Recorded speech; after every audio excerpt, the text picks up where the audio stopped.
say the Pledge of Allegiance. So if you could stand and join me.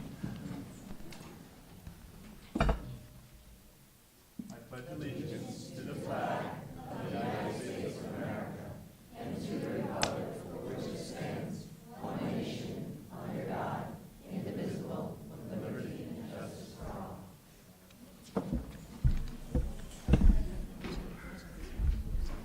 So our first step is, can I get a motion to accept tonight's agenda? So moved. Great. A second, all in favor? Aye. Aye. Excellent. And now we get to the fun part, which is recognition of student achievements. And with that, I will turn it over to Dr. Harrison. Very good. Well, good evening, everyone. And I got to say, tonight has been an exciting night. Not only did we just finish honoring a bunch of teachers, but now we get to honor an even larger group of amazing students. So we're going to start with Main Street Schools. I'm looking for Ms. Chapnick. Ms. Chapnick, if you want to come on up, and we're going to acknowledge the UB the Chemist students. I think Mr. Sotil and I are going to come up together. That works for me. That works for me. Come on down. It's, UB the Chemist is 5th through 8th. Got it.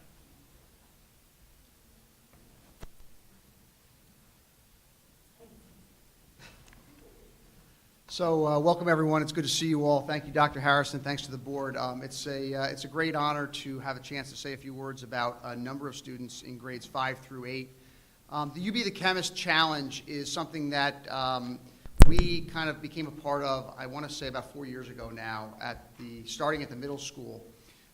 We were able to establish a relationship with BASF, who has sent chemists to our school to meet with our 6th graders. It's become a really nice tradition and a nice link for our students in 6th grade each year. And then along with that, there was this opportunity presented for students to be a part of this chemistry challenge that is actually put on nationally by the CEF, the Chemistry Education Foundation. So students take a written challenge in school, written test in school, and the highest scorers then are able to move forward and become part of a local challenge, a Westchester challenge. And then from there, students who perform well enough in that move on to the state challenge, and ultimately, if they were to win New York State, to the national level. It's very exciting. There's scholarships available at the national level for the winners, and it's quite an event. And you know, we've had a great run, I would say, over the last several years in this event. One of the things that happened this year, and one of the reasons why Joyce and I are here together tonight, is that for the first time we were able to include 5th graders in this event. It is actually is that me? No. Okay. It is. It's going to be a long night. It is a 5th through 8th grade event, and so we were excited to include 5th graders this year. So 5th graders that opted in also were able to take that written challenge, qualify as part of a Main Street School cohort, and go on to those same levels of competition that our 6th through 8th graders did. So with that said, we'd like to honor tonight the students who were part of the local challenge and then ultimately moved on to the state challenge from both schools. Thank you. So I will start with the middle school students and the following students, and I don't know if they're all here. There's so many here, I haven't seen everyone, so I'm going to announce all of the names, and then those that are here will ask to please come up. Dr. Harrison. So first, this group of students qualified for the regional challenge. They did not move on to the state, but just to qualify for the regional challenge and compete at that level was an honor, and certainly distinguished them as members of our middle school community. These are Noah Taylor, Maxwell Ma, and Catherine Fisher. I don't know if any of them are here tonight.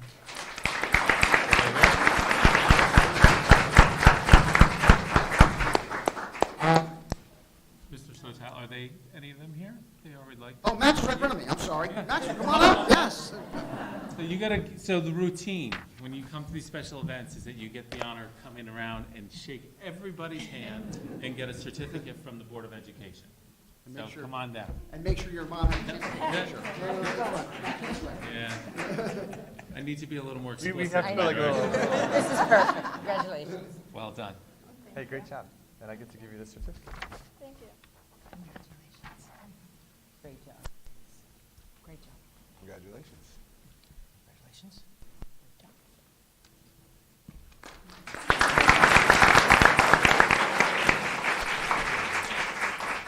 So the next group of students are students who moved on to the regional, the Westchester Challenge, and from there were able to move forward into the state level challenge. And again, I'll start with middle school students. Those are Chloe Benino,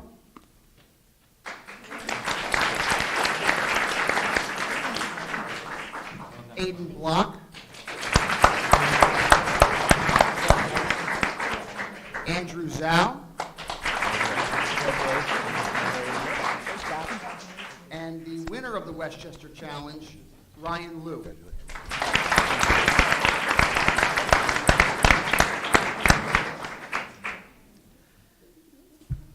All right, so for Main Street School, so 16 fifth graders actually opted in to participate in UB the Chemist this year, the first year that Main Street School participated.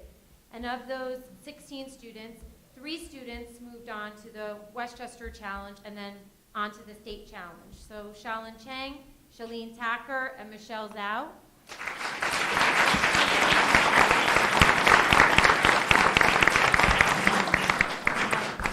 And yeah, I just want to say that Shalene, you placed 4th, am I correct? You placed 4th overall, so.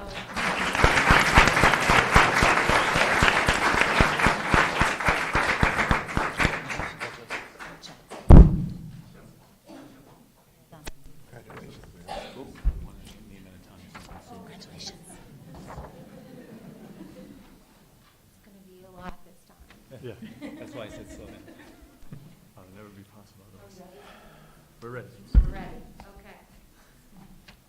So, we now have the distinct honor to talk about Destination Imagination and the accomplishments that so many of our students had this year as a result of participating.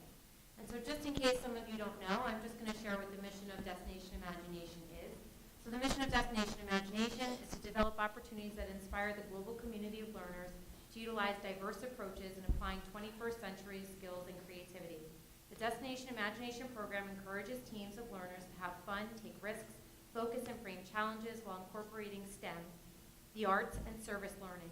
Participants learn patience, flexibility, persistence, ethics, respect for others and their ideas, and the collaborative problem-solving process. Teams may showcase their solutions at a tournament.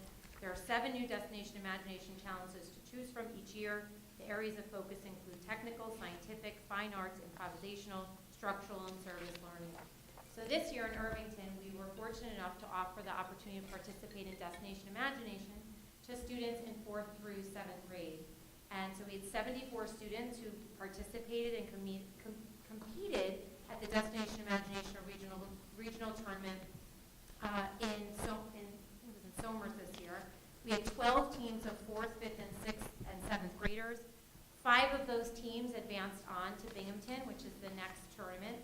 And from there, 3 of our teams surfaced to move on to global finals in Knoxville, Tennessee, just a couple weeks ago.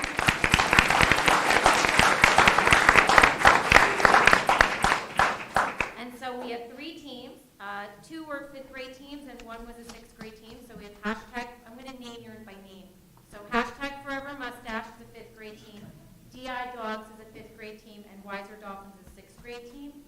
So we'll start with, okay. Before I announce the students, I just want to acknowledge Nancy Wepner, who's our DI coordinator, who works tirelessly.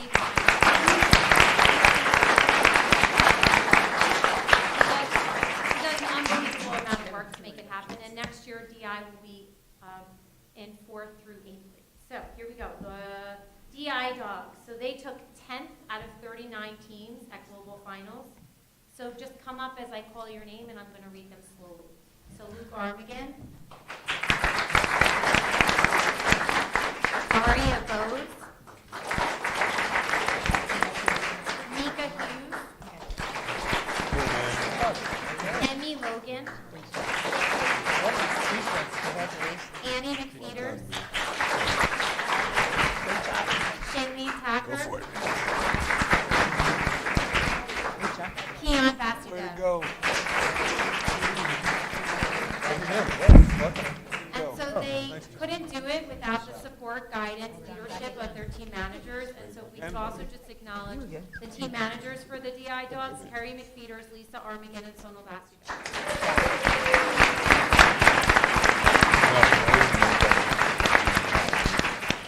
And so hashtag Forever Mustache. They placed 19th out of 77 teams. So Sawyer Charlson.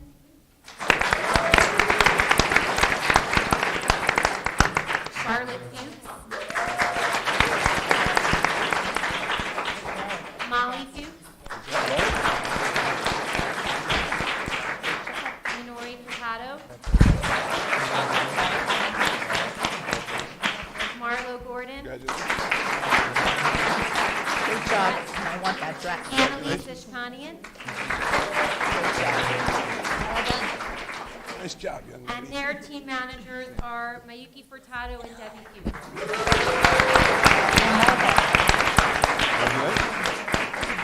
And just one more thank you before I turn it over to Mr. Sotel for our middle school team.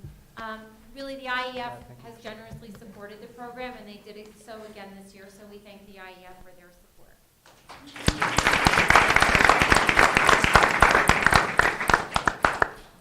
So it's with pleasure that I announce the names of the members of the 6th grade Wiser Dolphins. But before I do so, I want to add just one more layer for this particular group. They missed field day to attend Global Finals. Sacrifice. Talk about dedication. So the Wiser Dolphins finished 12th out of 66 teams, and their members are Emma G.,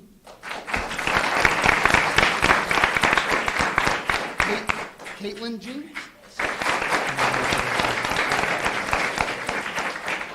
Jack Kempler,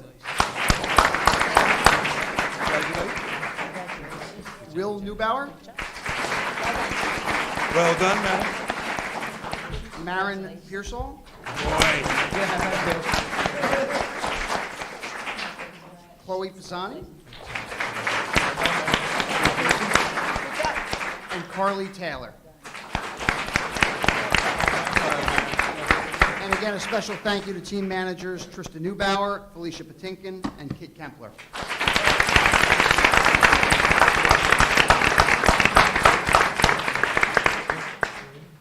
Thank you very, very much, and congratulations to all of our students. Really amazing work in making us all so very proud, and I'm sure you're proud of yourselves. I would now like to move on to acknowledging a couple other wonderful students, and to ask Mr. Cohen to step forward.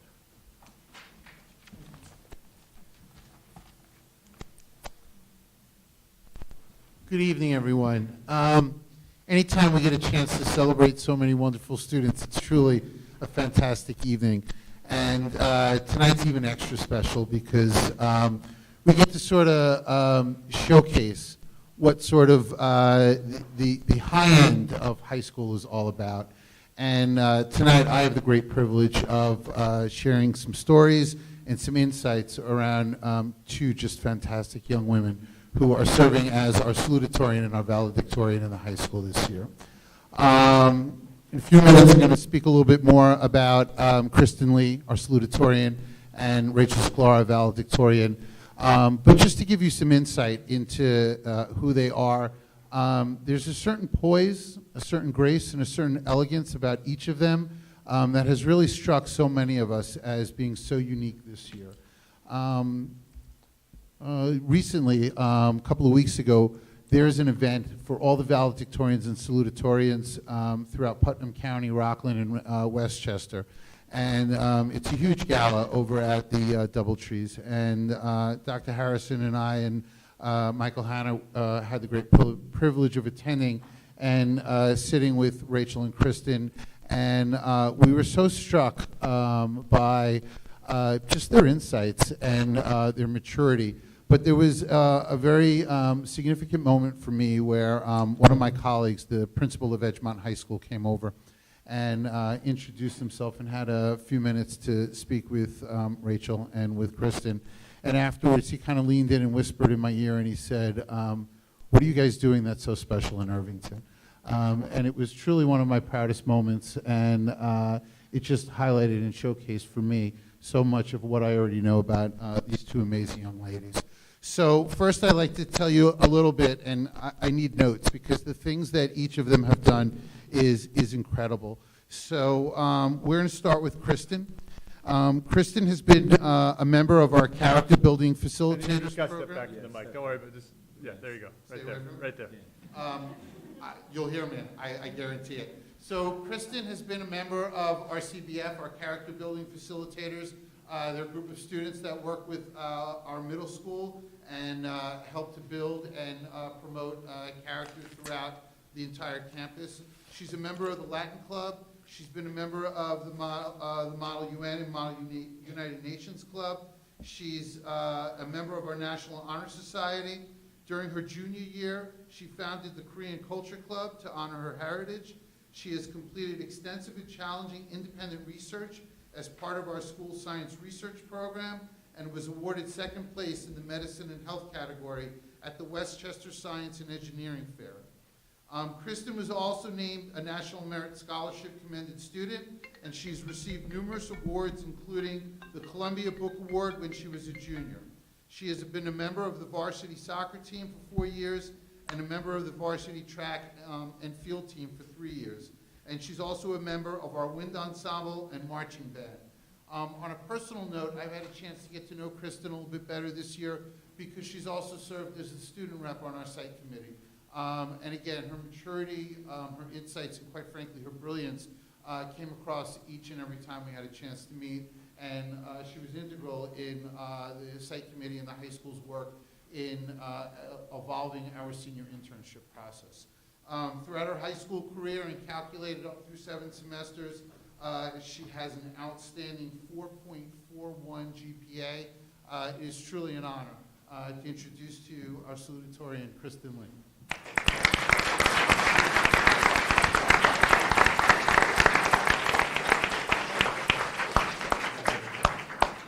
Congratulations. Good to see you again. Off to Cornell. Awesome job. Congratulations. The honor is mine.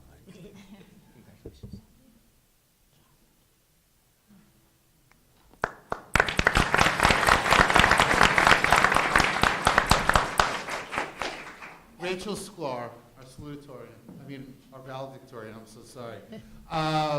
So, you know, I had a chance also to get to know Rachel over the last 4 years, and there's, again, a certain passion that comes across when you have a chance to meet with Rachel and to talk to her.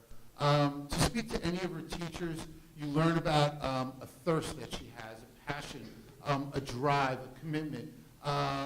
She really wants to learn, and she also must be amazing at what she does. And it is this drive and this passion that is incredibly inspiring.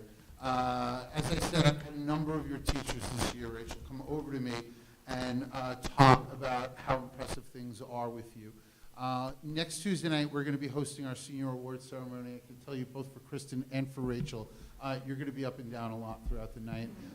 There are a lot of awards that we're going to be talking about. So I'd like to highlight, again, I needed a list to be able to put them here, some of Rachel's truly great accomplishments while in high school.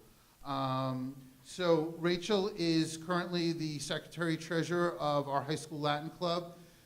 She has served as head delegate of the Model UN Club and Vice President of the National Honor Society. She serves on the CBF Planning Committee at the high school.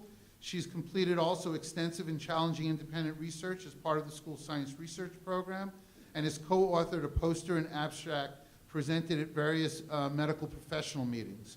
Rachel was named National Merit Scholarship Commended Student and has received numerous awards, including the Harvard Book Award as a junior and the Maureen O'Donnell Oxford Classic Dictionary Award, which is given to students who win 4 gold medals on the National Latin exam. Rachel is also a member of the varsity tennis team, the wind ensemble, and the band. She, through 7 semesters, has an incredible 4.52 GPA. Mind you, technically our top GPA is a 4.33. And the only way to go above for both of these young ladies is to excel in our hardest and most difficult courses. So it is truly an honor to introduce to you our valedictorian, Rachel Sklar.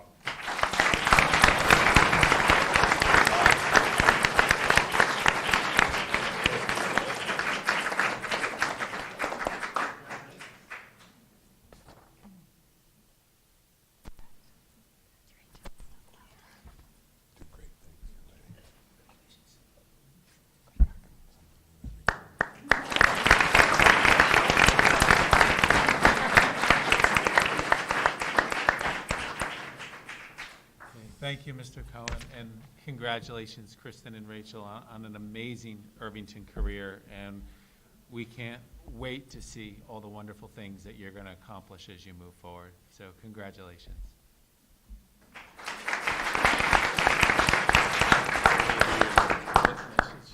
Do we want to do the, I was wondering if we want to do the appointment right now? Yeah, we look at All right, we're gonna do one last thing, and then if you want to, I think this is a special moment as well. It's been a special night. So we're going to move to do our item 4.2, appointment of an art teacher. Yes. So each year we have the great pleasure of being able to invite a number of new talented educators to join the Irvington team. And in doing so, you know, just as Mr. Hanna said, it really adds to the spirit of this evening. And tonight we are going to be, I'm asking the board to appoint Marissa Michelucci, who is going to be our new art teacher at Dow's Lane, and we're looking at Marissa across the room. And so Marissa, we started the night by honoring retirees and tenure recipients, and then as you saw, an amazing group of students.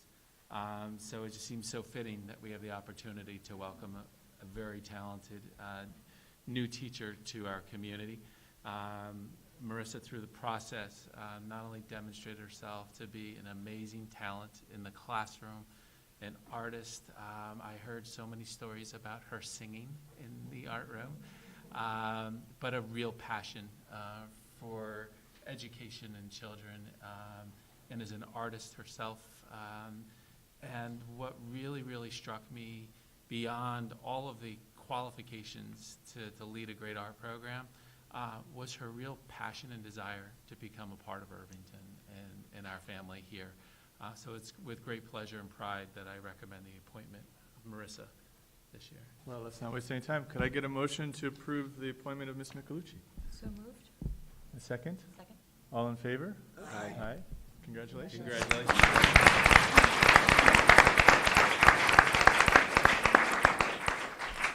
So for all those who enjoyed listening to our two secondary principals speak, they have a wonderful presentation coming up that you're welcome to join us for.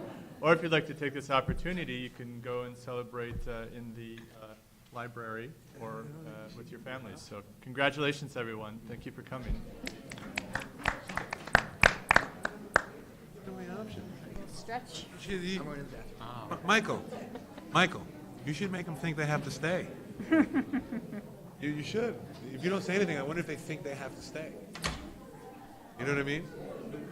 And there's that awkward moment where like two people leave and then they all pull at the same time. Yeah. What's that? You know what I mean? Like, and then you guys see what happens. I'll appoint you as timer and you'll see how long. Yeah, I'll definitely You do it. tell me I'll to do it. Done. How long should it I stay will before gladly they- time it. Gladly. before they go? I will gladly time it. That's funny. O'Brien went to the bathroom. Staying? What? Say it again? I'll call you. Do you want to do one of these? So do you really think Dave is just doing this? Yes. I think so. Yeah. Can we go test it right now? They've been there for hours testing. Hey, Elaine, I didn't say hello yet. How are you? And then there were 4.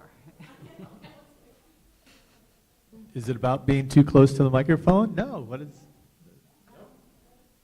This is killing you, isn't it? It's really, well, it's killing, you guys said that they tested for hours, Sure, right? you- you- I mean, it's apparently a not a hard problem right consonant. now. Hard consonant. Really annoying. Breathe them in.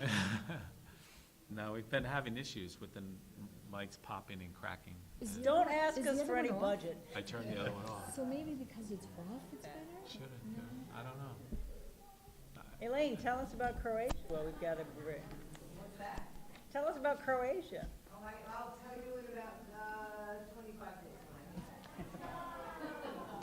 All right, so we're just waiting for Brian to come back? Yeah, we're just Okay. killing time. I assume you just went to the restroom and come back, right? He could be stopped. No. Guess we're gonna, I'll close the door.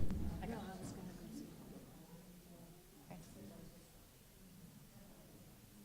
Just asking him even a grunt job. Care what he does, and work at the car wash.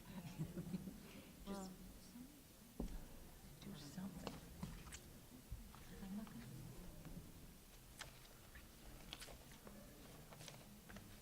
That would've been. Are we waiting for Brian? Well, now we're waiting for Maria as well, so.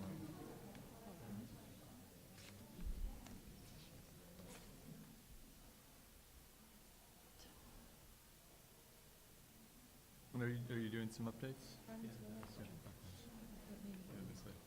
that's what I'm plugging, survey presentation, Soda in there?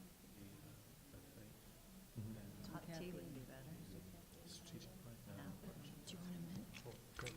When are we going to say where we are at with the project plan? I think next time we'll have you guys present first and have everyone wait. All right. I believe we have all the necessary parties to continue. I guess we could have done the update in the meantime. Yeah. But, let's do it. So, good evening once again. Believe it or not, we only have a couple weeks left in the school year, and enjoying every minute running up to it with all these great experiences and events, and tonight will be another one of those opportunities where we can stop and reflect on the good work that's been led at the middle school and the high school. But before we get to them, I will stand in your way for another minute or two. A couple important things that I would just like to share with the board and the community. That our much anticipated new district website will launch next week. So we're very excited to be launching this before school lets out for the school year. That way our community will be able to get a feel for the new look and functionality. So when we land in the new school year, people will be familiar and comfortable with how to navigate it. I do want to say that that the new structure and the goals that we had in creating the website not only came from our own experiences internally in the district, feedback from the Board of Education, but we also had a number of focus groups going back a year ago that engaged staff members, community members, and students that provided objectives for why they'd want to use the website, provided feedback about what didn't work for them on the current website, and we took all that information and wrapped it into the package that'll be released next Tuesday. So the board will be getting a preview of it tomorrow, and then we're proud to be able to launch it to the broader school community on Tuesday. We're going to be launching as essentially a version 1.0, and we're eagerly going to accept feedback from our community. There's going to be a feedback tool on the website where you'll be able to create a Google form that'll give feedback, and we will take that feedback to make adjustments throughout the summer, as well as populate it with additional content. So we're excited to be able to launch that on Tuesday. We talked about our school quality survey many times throughout this year in board meetings.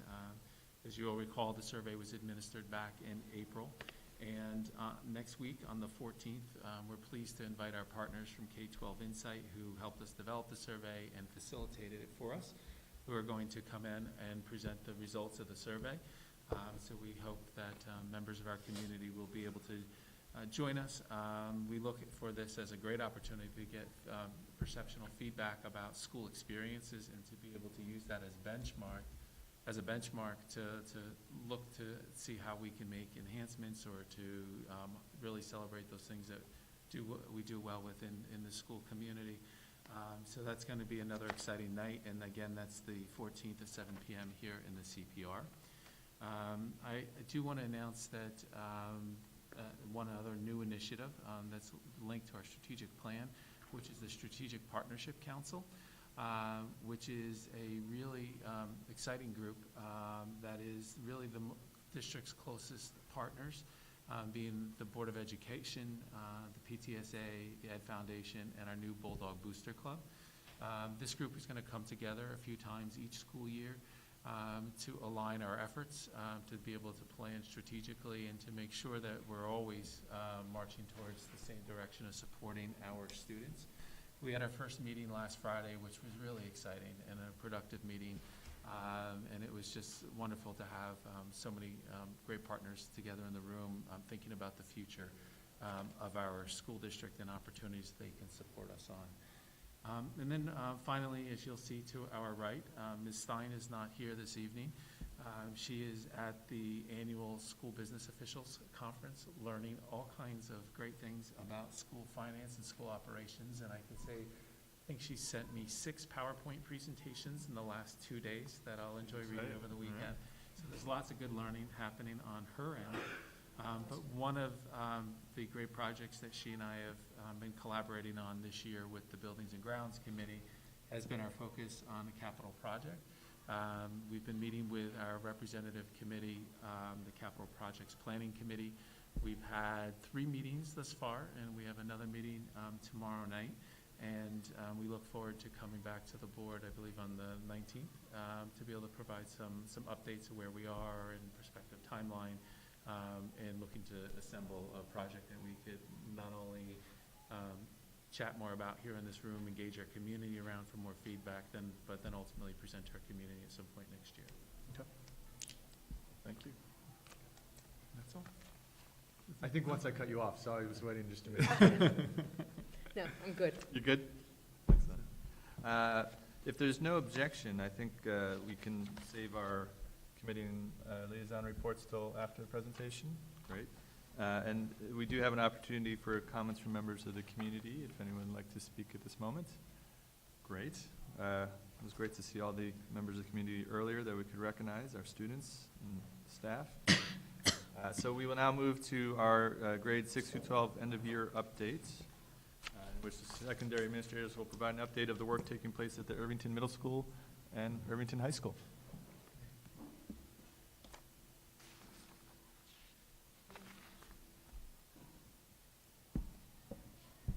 After a brief sign-in.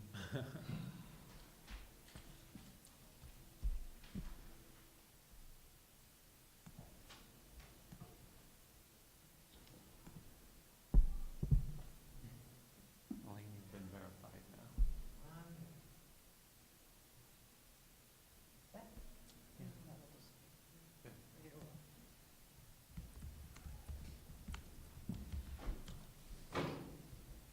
So, good evening.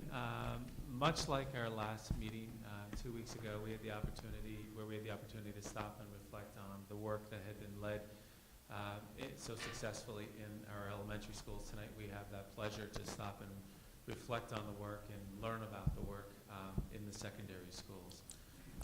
The common theme that runs through all of this has been our K-12 focus. The district has really worked hard over the past years to align our efforts, and that's done through a variety of different lenses, the first being our district theories of action, which are embedded into so much that we do. It's closely aligned with that is all of our efforts in and around curriculum work, instructional design, and that we've talked about on many occasions, and of course you'll hear more about that tonight. We talk about professional learning and the key role that plays in the success of our students and the delivery of our programs. And then, of course, there's always opportunities for program, and I just don't want to say program, experience growth and expansion for our students. This year we've been making a lot of effort in aligning all of our work to our strategic objectives.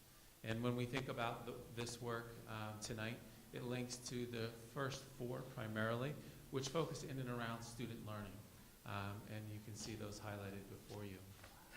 And then again, of course, when we think about the goals, and our administrators tonight are going to speak to a number of highlights from their goals, and not to each and every one. But in doing so, we want to be reminded that they're aligned with our strategic objectives, and we'll see that reference throughout.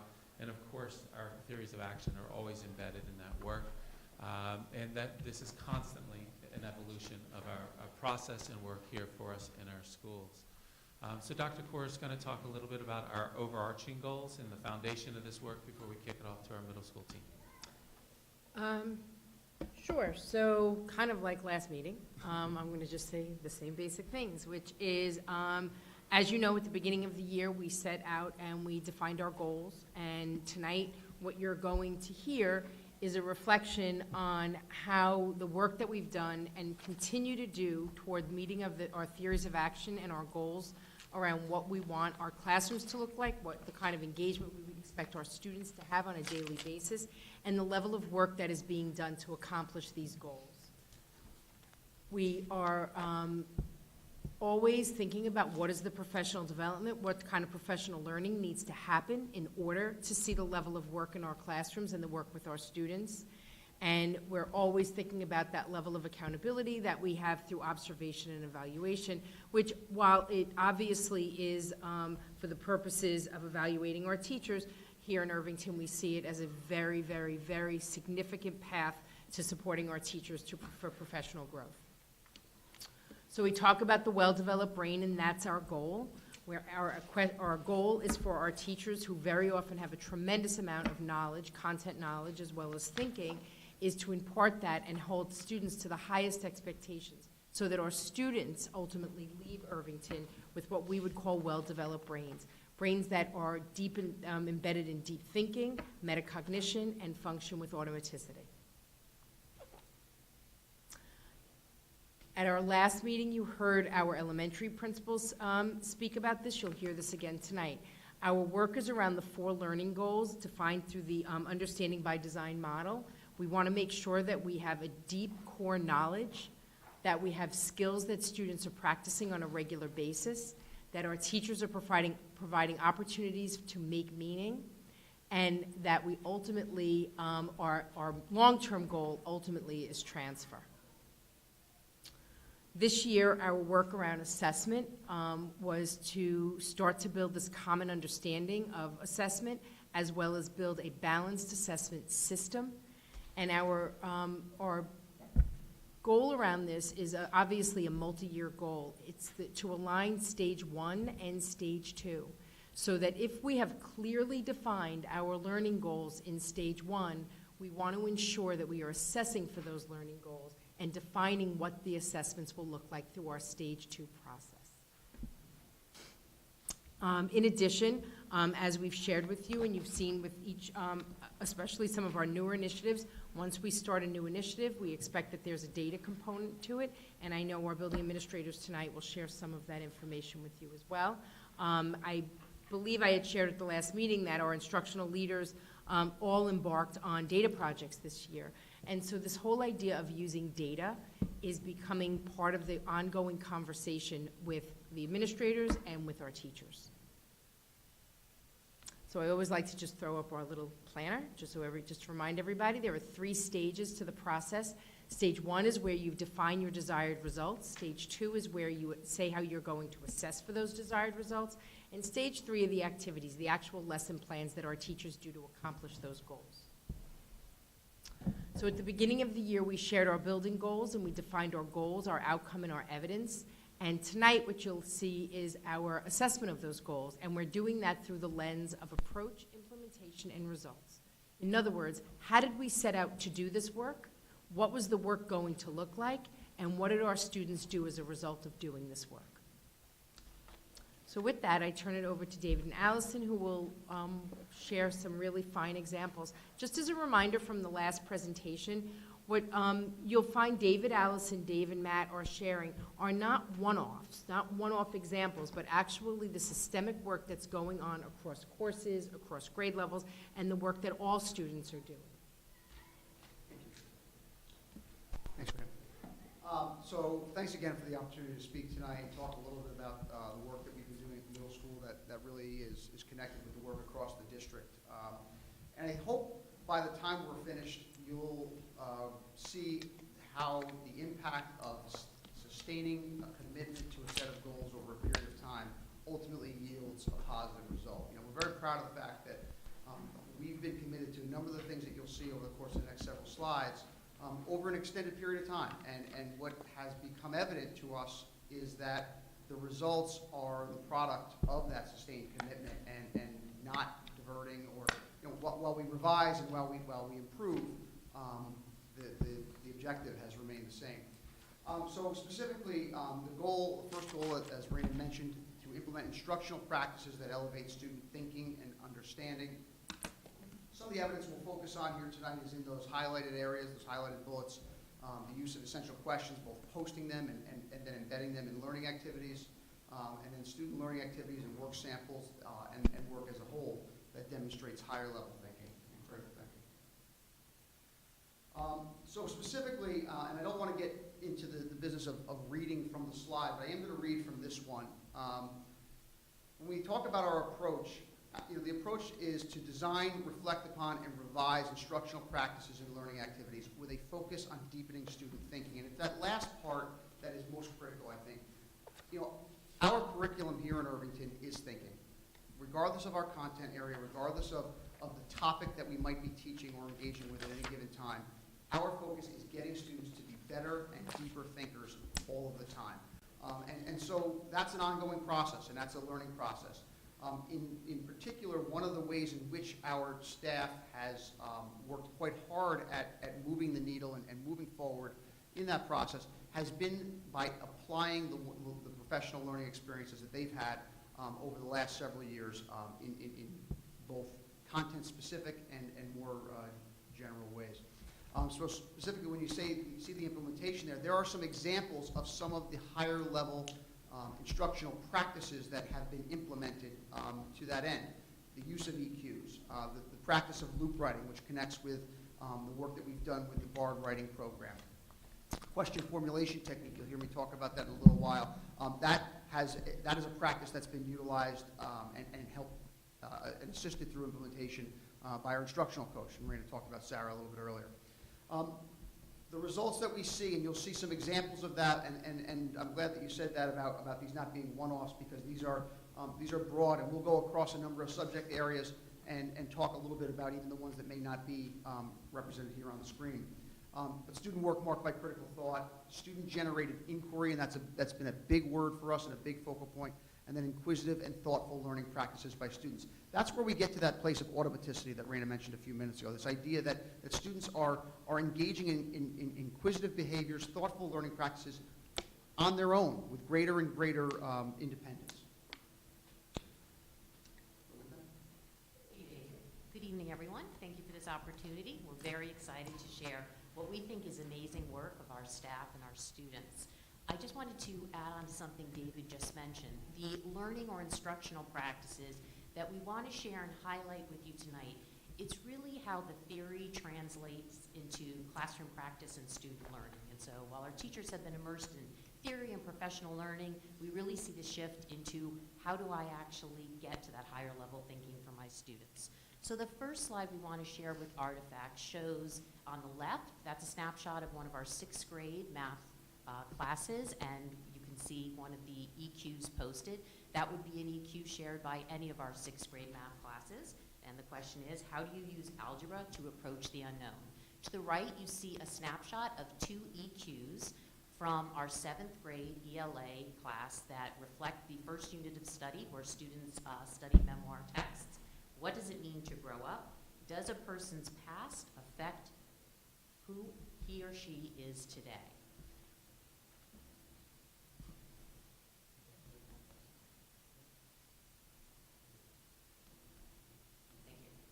What has been a real shift, though, because I know in the past David and I have shared that essential questions are used by our teachers to design and frame instruction. I think the shift this year when we visit our classrooms, when we talk to our students, is that I almost see the questions in the hands of students. Students, you can literally see them grappling and trying to be thinking about these big ideas that are represented in our essential questions and our essential understandings.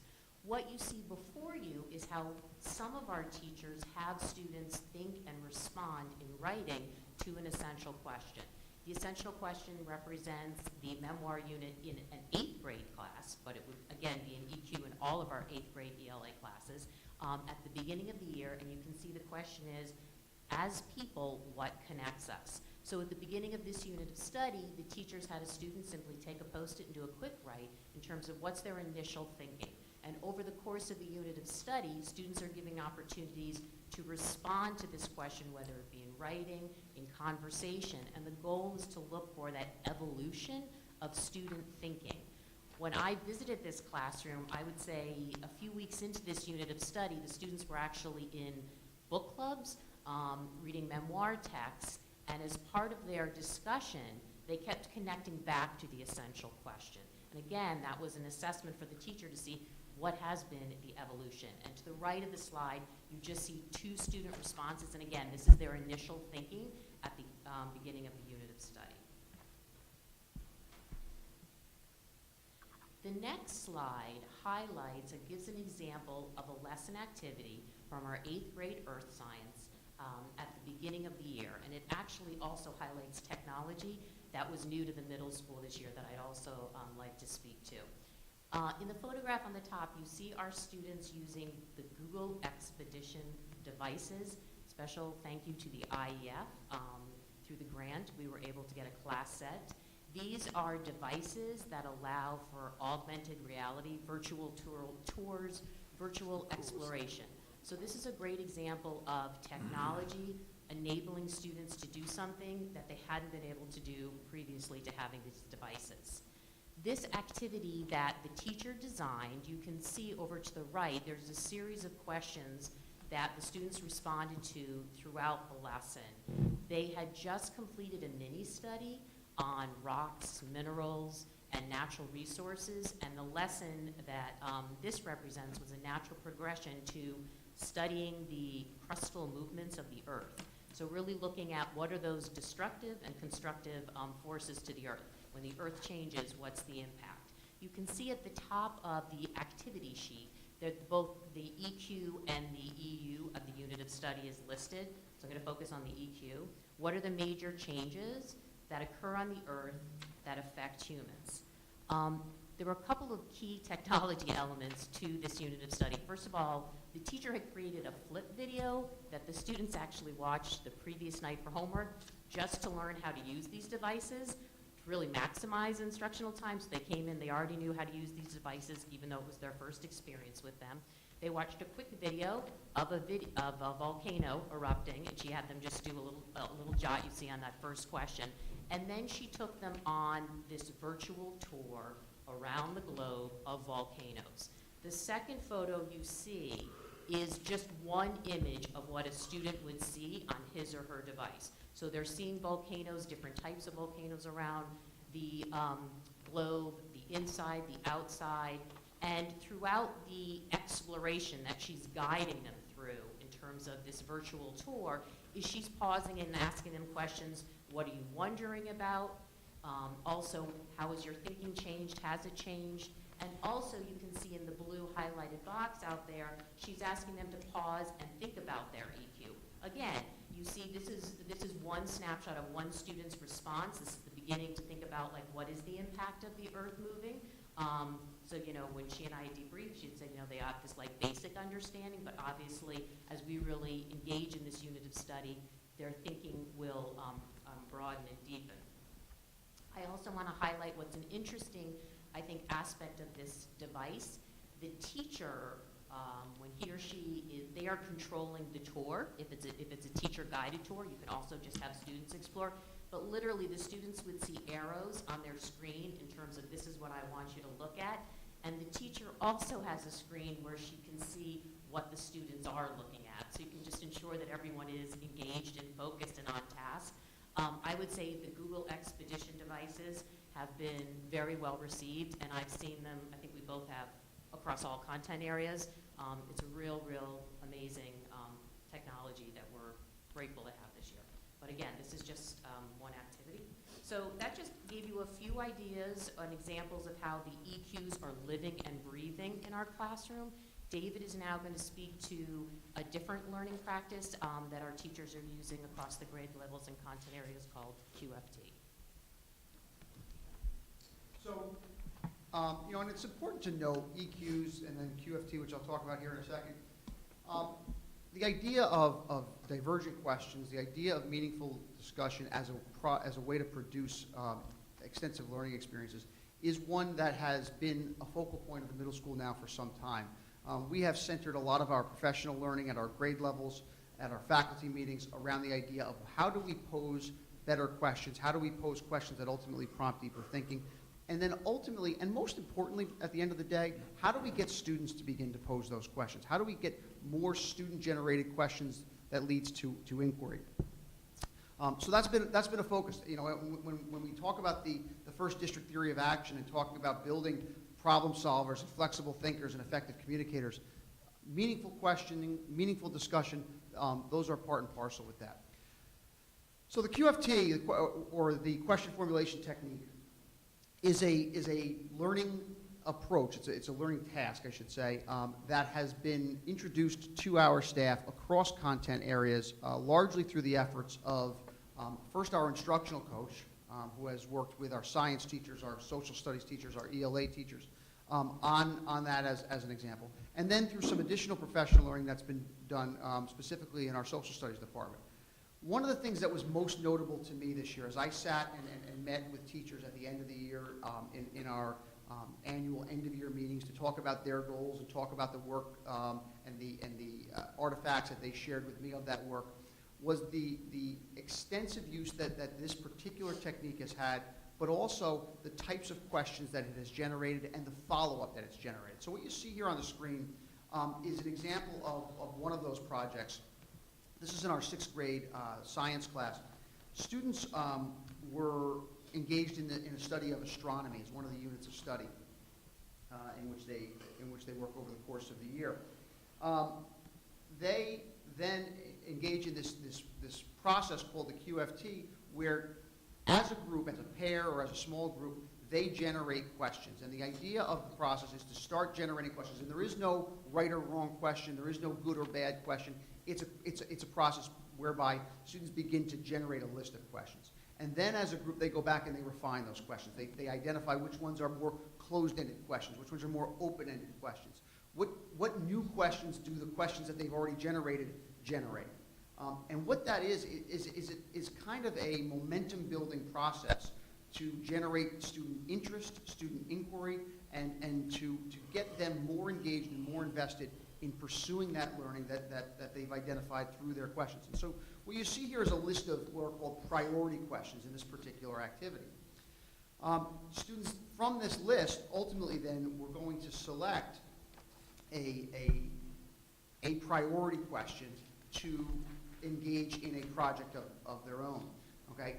It was their own selection. It was based upon this idea that, well, what have we studied? What have we learned in the area of astronomy? What do we know? But what don't we know? And this is a great example, and why we chose this particular one to talk a little bit about was it's a great example of what it ultimately means, I think, for inquiry to take place in a classroom, because it is different for different kids. There is no way on earth that every single bit of interest, every single question that a student can generate can be pursued by an entire class all together, all at the same time. However, by embedding inquiry, by embedding questioning, and by promoting learning activities in which students can then pursue that inquiry, the student experience is deepened, the quality of work that they produce is deepened, and ultimately what they walk away from the course with is more meaningful. So in this case, the EQ for the unit, one of the EQs was how do we study things that are so far away? I mean, if you think about space, all we do is study things that are far away. And the task was to take one of their priority questions that they had generated in a collaborative fashion and use that to explore a topic related to astronomy. So this particular one, they created an infographic on spacesuits. But other examples from this same task included what are the effects of zero gravity on the human body?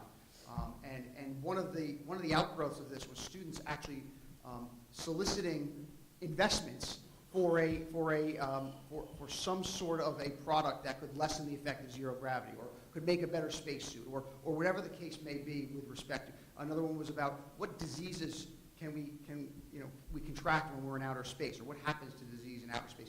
These are the types of questions that going through a textbook and rote learning and so forth could never possibly generate. And so it's an area of great pride, as you might imagine. So with that, actually, that's a pretty awkward transition, but I'm going to turn it back now, because now we're going to go from one learning activity generated from professional learning to another. And I just wanted to also add to the example that David just shared. That was a really great example of a collaboration between the science teachers, one of our library media specialists, and our instructional coach. They worked together with the research and the QFT, so it was a really nice collaboration. What I'm going to share right now is another learning practice that actually came out of our work with the BARD consultants. So all of our ELA teachers, 6 through 8, as well as our special education teachers. So you can imagine special education teachers who, are ICT partners to so many of our content area classes. This practice can, be integrated into those subject areas as well. What you see before you are 2 notebooks of 2 6th graders. The students were embarking on a reading unit of study, looking at argumentative texts. And the practice is the dialectical loop writing practice. So what happens is the students were given an article that presented 2 sides to should we raise minimum wage. And then they read the article independently. They did some initial thinking and annotating. And then they were asked to choose a compelling fact or stance or point of view from the article. And with that, they jotted down their fact, their quote, in the first column. And they were in small groups, and then what happens is they pass their notebook to the second person of the group who reads their thought and then responds. So I also nickname this accountable writing. It's like accountable talk, but you don't talk. You do it through writing. And again, the notebook gets passed on. So in the one on the left, which you can see students who are actually using devices, I just highlighted an excerpt from the 4th student who would have read the 3 previous entries of his peers, and he says part of it is, now that I looked over some of my peers, I feel even stronger about raising minimum wage because there are so many reasons, thousands of people living on the streets. So again, this is a way to get students to see if they can expand their thinking, if their thinking is challenged. So in this case, the student expanded and had additional reasoning as to why he supported this stance. The example of the notebook on the right shows an example of a student whose thinking is changed by reading and getting the perspective of his peers. So I'm just going to read an excerpt of that. He says, originally, I was for the no side, but these compelling arguments have swayed me a little bit to the yes side. M's conclusion is that lower wage workers would help with the economy if they made more money. So this is a practice now, if you go into any of our ELA classes, you see the students knowing exactly what this practice looks like and feels like. And again, it's another way to get students to think, to deepen their thinking, to develop their reasoning skills, to consider other perspectives and points of view. And now David is going to, what we like to say, talk about goal 2, which is inextricably related to goal 1. Thank you. Yeah, and so that's a great way to start. This idea that when we think about a balanced assessment system, or that we think about measuring students' knowledge, skills, dispositional thinking, it is tied to the types of learning activities in which we engage students. The task matters with respect to how we can measure, how we can demonstrate, how we can illustrate the thinking that students are doing. So a couple of areas that we will focus on with respect to the evidence from this year. This idea of a shared definition of balanced assessment, and Rena referred to that in some of her opening slides. A variety of assessments. One of the parts of a balanced assessment system that is so critical is that we assess in different ways for different reasons. We try to generate different types of information at different points in the learning process, and we use that information and that data for different purposes. And finally, an alignment between thinking and assessment that we measure through student work. And so, even before we move on to our approach of implementation results, I think it's relevant to look at the last slide that we had and actually take a look at that as evidence of developing student thinking and what happens as a result of a learning activity that promotes that. And if you look at the writing that goes across in either of these 2 samples, that provides evidence of the extent to which students are incorporating their own ideas with those that they read from others and developing their thinking. So So that's just one example of a way in which you might assess student thinking. But in any case, our approach is to use a balanced range of assessments that ensures the alignment between instruction and assessment of all 4 learning goals. All of our learning goals are important. It's important to have knowledge. It's important to develop skills. It's important to make meaning of the content and the about what you're learning. And then, of course, transfer is the ultimate goal, where we're taking that learning and being able to apply it in a new and an unfamiliar setting. The way in which we pursued that is through the design and the revision of assessments that match the desired results in stage 1. One of the recognitions as we've gone through the work over the last several years around understanding by design and building out our unit planners is the aha moments that have been happening for teachers as they've gotten more and more steeped into this work that, hey, you know what? I've got these great goals now, these great desired results that I've named in stage 1, but my assessments aren't really assessing for those things. And so that leads then to the work of designing assessments that actually can assess for those things. And what's most challenging about that work is that some of our most traditional assessments, some of the assessment types in which with which we're most familiar, don't do a great job of actually assessing for some of these goals that we've named. And so it is designing something new. We look for results of deeper knowledge of student needs and strengths and appropriate next steps for instruction. That's a teacher result in the sense that teachers are gaining that knowledge of students. We do also want students to develop their own knowledge of their needs and the next steps that they would take. But the idea is that assessment is a necessary and an essential part of instruction. Instruction that, as a result there, is responsive to those student needs and strengths, and then student performance that reflects the thinking and the attainment of those goals that we've named. So I'm just going to stop with this slide and turn it back over to Allison in a minute. But one of the things I know that Joyce mentioned at last meeting was the work that we did as an administrative council at our retreat around designing a definition for a balanced assessment system, because it is kind of a term that different people can enter with different perceptions and different understandings.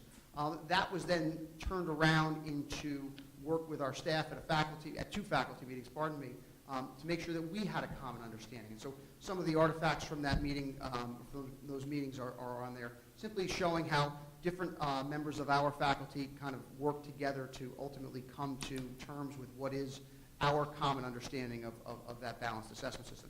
That then becomes the basis for our work going forward in identifying how we know whether or not we have achieved that goal. We know that we're work in progress in that regard. We know that the work of truly balancing our assessment system is one that is multi-year in nature.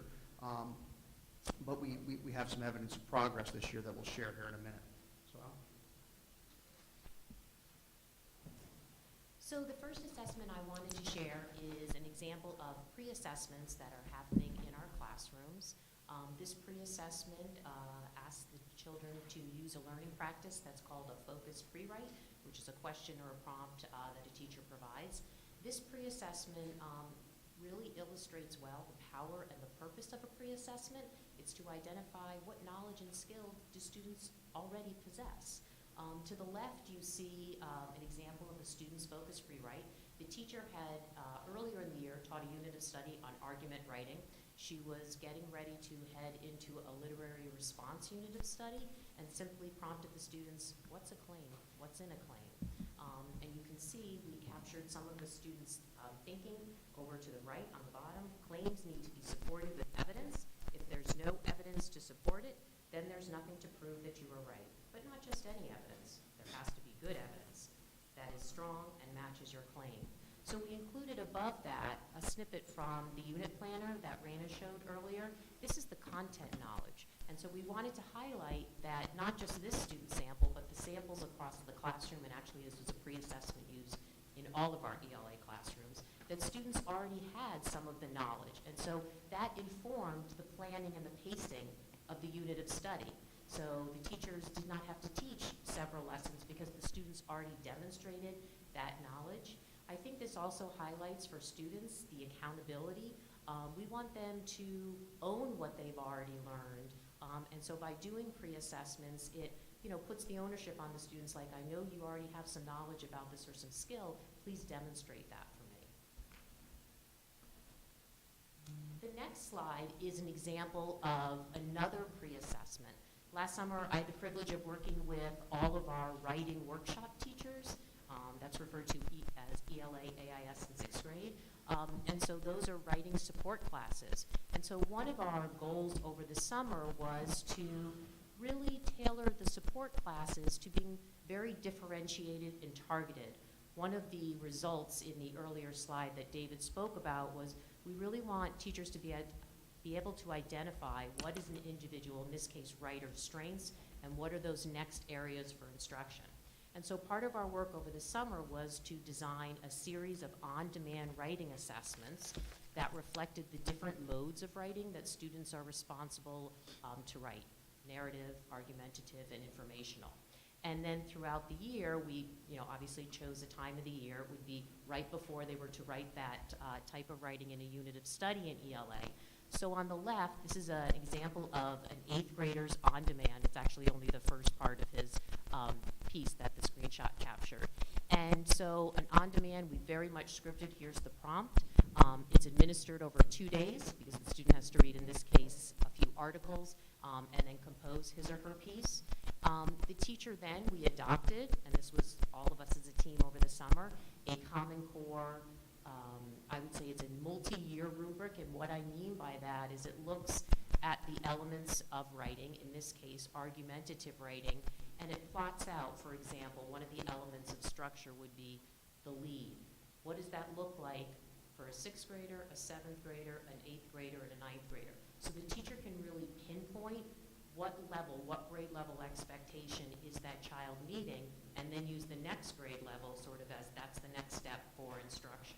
So you can see over at the top right of the slide, that's just a snapshot of the teacher's, I would say, conferring notebook, where she has identified the prioritized writing goal, because part of the challenge, as you can imagine, in a writing support class is you have children that need support in a lot of areas of writing. But we know that we need to target, and then we need to teach into that over a period of time until there's mastery before we move on. This is part 2 of this slide, the on-demand. So I want to draw your attention to the bottom right. As part of after the on-demand, the student had an opportunity to A, have a discussion about the rubric and how the teacher scored him on the rubric, but he also had a chance to look at his previous year's argumentative piece in those AWE folders that we talk about, and use those 2 pieces of writing to also goal set, because we want to empower students to be able to identify what is my next level of work. And so both he and the teacher highlighted his need. One of his needs was clarity of ideas. And so in the, you can see his writing at the bottom, and then I just pulled out an excerpt of what he identified as his next area. This year I must improve and increase the amount of persuasive voice and tone that has a clear purpose. I need more effective language and phrasing, ... And then on the left side of the screen, you actually see the start of his process piece. So he had an on-demand that asked him to write an argumentative piece. From there, he and the teacher identified a writing goal. He received targeted instruction as he was composing his process piece. And over to the right, it just gives you an example, too, of the power of feedback that teachers are able to provide across the subject areas using Google Docs. And her top comment, again, speaks to his goal. As identified in your goal-setting form, we're going to focus on clarity of your sentences. And so you just really see the power of assessment and how it informs instruction, specifically incredibly differentiated instruction. I'm happy to share that our group of writing support, we're actually meeting again this summer to reflect on our work. We also want to work towards developing our inter-rater reliability using the rubric so that we have consistent scoring of student writing. And this is a practice that teachers found so valuable, they actually decided to administer it to all their students in their ELA class. So it wasn't just writing support. And that, I would say, is our continued next level of work, is to have pre-assessments like this that serve as benchmark writing pieces for students, not just in ELA, but obviously in other subject areas. The next slide just highlights a snippet of other type of assessments we're using at the middle level, and ones that are not teacher-created, but rather norm reference ones. It also connects to, as you know, we shared in January, our work around RTI at the middle level this year, which we're very proud to build on incredible work at Dow's and Main Street. So we shared that for 6th grade this year. We administered AimsWeb, which I know is a familiar tool to you. And the power of having the AimsWeb data as well as another tool we've adopted/piloted this year, which is Achieve 3000, which is a benchmark and progress monitoring reading tool. And so those two tools show how our practice of recommending students for reading support class has shifted this year. We've really tried to move towards identifying what is our data set, so we have those multiple data points to make decisions about what supports a child needs. This is a programmatic, support. And so for our 6th graders this year, we were able to have, beyond the traditional state testing, we were able to have our AimsWeb data and our Achieve 3000 data to inform our recommendations for students and which reading class they would be in as a 7th grader. I just wanted to highlight the first student is an interesting student because the teachers were very surprised at how he performed on Achieve, that he was further below grade level than they had originally thought. And so it was a great example of needing to, A, look more carefully at the subtest data of AimsWeb, but also to say we need another diagnostic tool to figure out exactly where he's struggling. And so the reading teacher has since administered a Fountas and Pinnell running record because we're seeing a difference between him reading one-on-one with someone versus Achieve 3000 and AimsWeb, is a child working on a device. And so it's more of a focusing piece with him. And so that, again, will inform our recommendations. But we continue to build our knowledge and our use of data at the middle level. And so we just wanted to highlight our beginning use of AimsWeb and Achieve 3000 this year. And now David's going to talk about other types of assessments. So next couple of slides focus on some of the uses of assessment that are shorter in duration and are aimed at very specific measurements of certain outcomes. The first of those, actually, I'll start from the right, and then we'll go to the link there in a second. You see a sample formative assessment using Google Forms. So one of the things that Google Forms as a tool provides for us is the ability for students to take out a device, whether that's a Chromebook or a personal device, respond to a question or set of questions, and for the teacher to have instantaneous data with respect to where students are on those questions. This is an example of a question, for instance, that students would have taken either as an entrance ticket or a do now activity, or even in the middle of a lesson where they would respond to a question. In this case, it's a social studies class looking at a political cartoon that did not reproduce quite as well on our slide here. But it was around imperialism and this idea of what is an argument that is in opposition to the one depicted by the cartoon. This reflects a couple of things. It reflects some of the work of our social studies department, to be more focused on what is the thinking that comes out of looking at a prompt such as this, as opposed to asking a factual-based question. So showing the understanding of what the cartoon means, what's happening there, what argument the author of that or the illustrator there might have been making, and then what might be in opposition to that. There's multiple levels of understanding that's being checked upon there. And then as you see on the right in the box on the bottom, on the left-hand side, on the bottom left-hand side, you see the piece that the teacher sees, which is the percentage and number of students who responded to this multiple choice question with each of the 4 possible choices.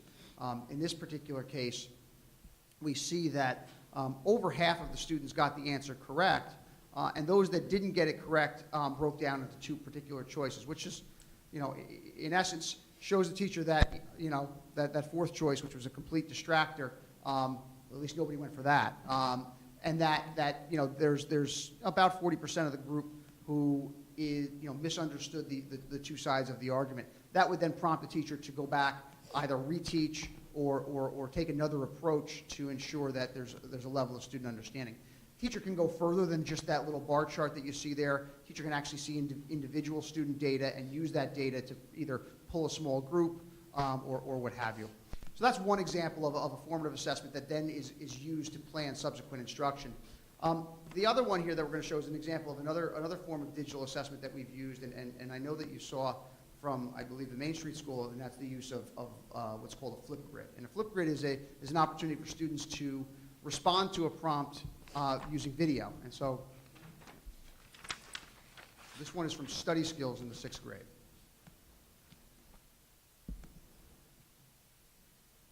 I didn't know that.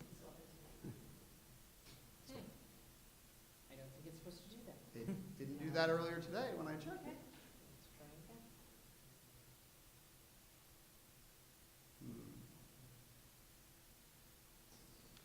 So while we're waiting for this to come up, I'll talk a little bit about, the idea here is students were focused in on a study of approaches that they might take to prepare for a test.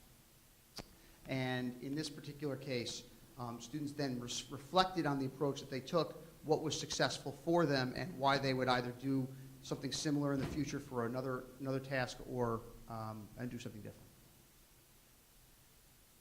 Okay, so this is bizarre. The flip grids. I'm gonna work some of them. They're all cute as can be. It's got all Stu's best friend on it. New Bauer. New Bauer. Stu's best buddy. Yeah, the line looks up. He's his tennis partner. And the other kid you see in a minute is his other best buddy. Sweet boy. Parents are very nice. Looks nice. So are Stu's. For the most part. I'm just gonna watch Marina's. Yeah. Study strategy, space practice for my Spanish quiz on time. Because when you practice over a certain amount of time and you cram it all in at the end, you're not going to get as much results as you do if you do 15 minutes every day for like a week instead of the night before cramming everything in. This helped me because when I got to the test, I wasn't stressed about trying to remember everything I learned the night before.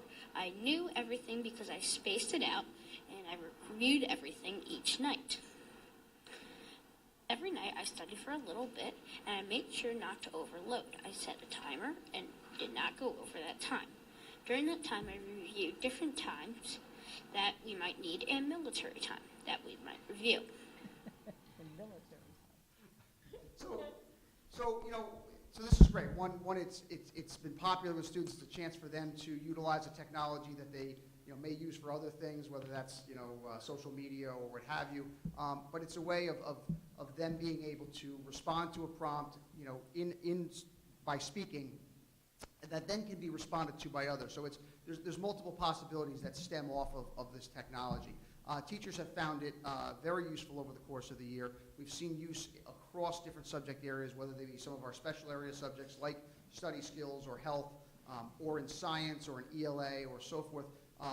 Looking at social studies where discussions have begun in class that students have then been able to respond to outside of class and kind of keep that going. It's kind of like when you watch a news show and they say, we'll continue on overtime or whatever it is afterward. That you can watch on the web. It's kind of like the same concept there. But it's a way for teachers to get another view of student thinking, other than what they might give in writing, other than what they might give in a group setting. It's an individual student response. Additionally, one other quick assessment that is in frequent use is the use of an exit ticket. What's changed about exit tickets and why we would include this one here, and the prompts on here are indicative of that, is that there's a recognition that we can use exit tickets not just to know whether students know something factually or not, but here's a question of what makes a researchable question. So students had been using the QFT that we had spoken about earlier, and they were asked to reflect on the idea of researchable questions because the QFT was their entry point to actually beginning a research project. And the bullet there, can you guess which subject this was? It occurred to us as we were discussing this particular slide is that it could be any number of subjects. It could have been a science class, it could have been a social studies class, it could have been an ELA class, because the research that students do is something that is a transfer skill across those courses. The thing I like best about this one, and I happened to observe a lesson prior to this, as a result of this activity, how did your thinking about asking questions change? And said, my thinking changed because I never thought we could ask so many questions on such a simple object. And what that reflects was this idea that students had to take what was a very normal, mundane, everyday object, a softball, a box of pasta, and they had to go through this process of generating questions. And what was fascinating to them was the depth at which their questions would ultimately reach. Where was the wheat for the pasta harvested from? Who harvests that? How much money does the person pay to do that? And on and on and on. And from that stems this idea of inquiry. Research is an area in which a number of our subjects engage. And so this was just an example of what level of thinking do we see from our students. And so this is one example. Obviously, we have an example of this from every student in these classes. And that is a way for teachers to assess where students are in this process. So from those smaller reflections and assessments, we have a couple of examples here of an assessment for both meaning making and deeper understanding in math. So one of the things that I want to point out here is first of all, what was the assessment? So this was a summative assessment question. Thank you. Where students were asked a question, and it was, is this always true, never true, or sometimes true? And it was an equation. It's part of an equation unit in our 6th grade math. And I want to go back to what a slide Allison shared earlier, which was the EQ for that unit, which is how do we use algebra to approach the unknown? And so as an assessment for the unit, students then had to look at an equation that had no numbers in it whatsoever, and they had to determine whether or not that equation would always be true, sometimes be true, or never be true. And they had to justify that using evidence and trial. So think about the shift in what students are asked to do here. At one point, students might have been given an equation with some numbers in it, asked to follow through on a formula, and answer that question. This is a little bit of a flip from that. And I think it's important to note that when we talk about the unit planner, we talk about assessing for the goals that we name in our unit planner. Let me just read for you two of the thinking goals that are in the student purpose section from this unit. Students will analyze the relationships between numbers and quantities and develop the ability to reflect on both process and result, right? So they're asked to look at the relationship between these quantities. Obviously, there's no numbers in this particular equation. And then to identify what the relationship is. Is it always true, never true, sometimes true? Subsequent to their performance on the assessment, they would get some feedback. In this particular case, teacher simply asked the question, well, what if A equals 0? Right? And the student had said this is never true. And then the feedback was just, well, what about this trial? And clearly that was not a possibility thought of in this trial. So the student then reflected on that and had to revise their answer. And again, this is a shift. At one point, test corrections for students have been a practice that have been in use for some time. But at one point, test corrections mean I get the wrong answer back. I go and I write down the right answer and I hand it back in and I just corrected my test. Well, what students were asked to do here was both to say what they did, like not what answer they got, what they did. In this case, this student found 3 examples that were never true. And so therefore, that her answer was never true. And she noted there, and they were always over 0.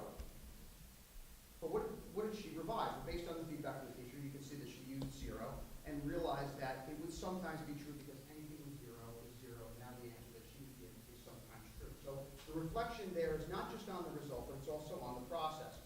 And the idea there for transfer is the idea that this child and students who receive feedback like that should be, as we go forward, more inclusive of this idea of what 0 represents in an equation or could represent in an equation. That's in a very direct sense.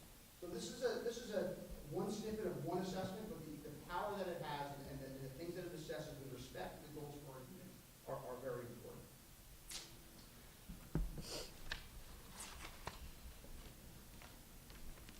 So I'm going to talk for a few minutes about a summative example that you see on the screen. And this really compares an old type of a summative task in our 7th grade social studies, and that's what the students will actually be grappling with on the final exam. This is a modified version because we didn't actually want to present the actual task of the soon-to-be final exam. But this really encapsulates when we talk about the 4 learning goals and really pushing kids to make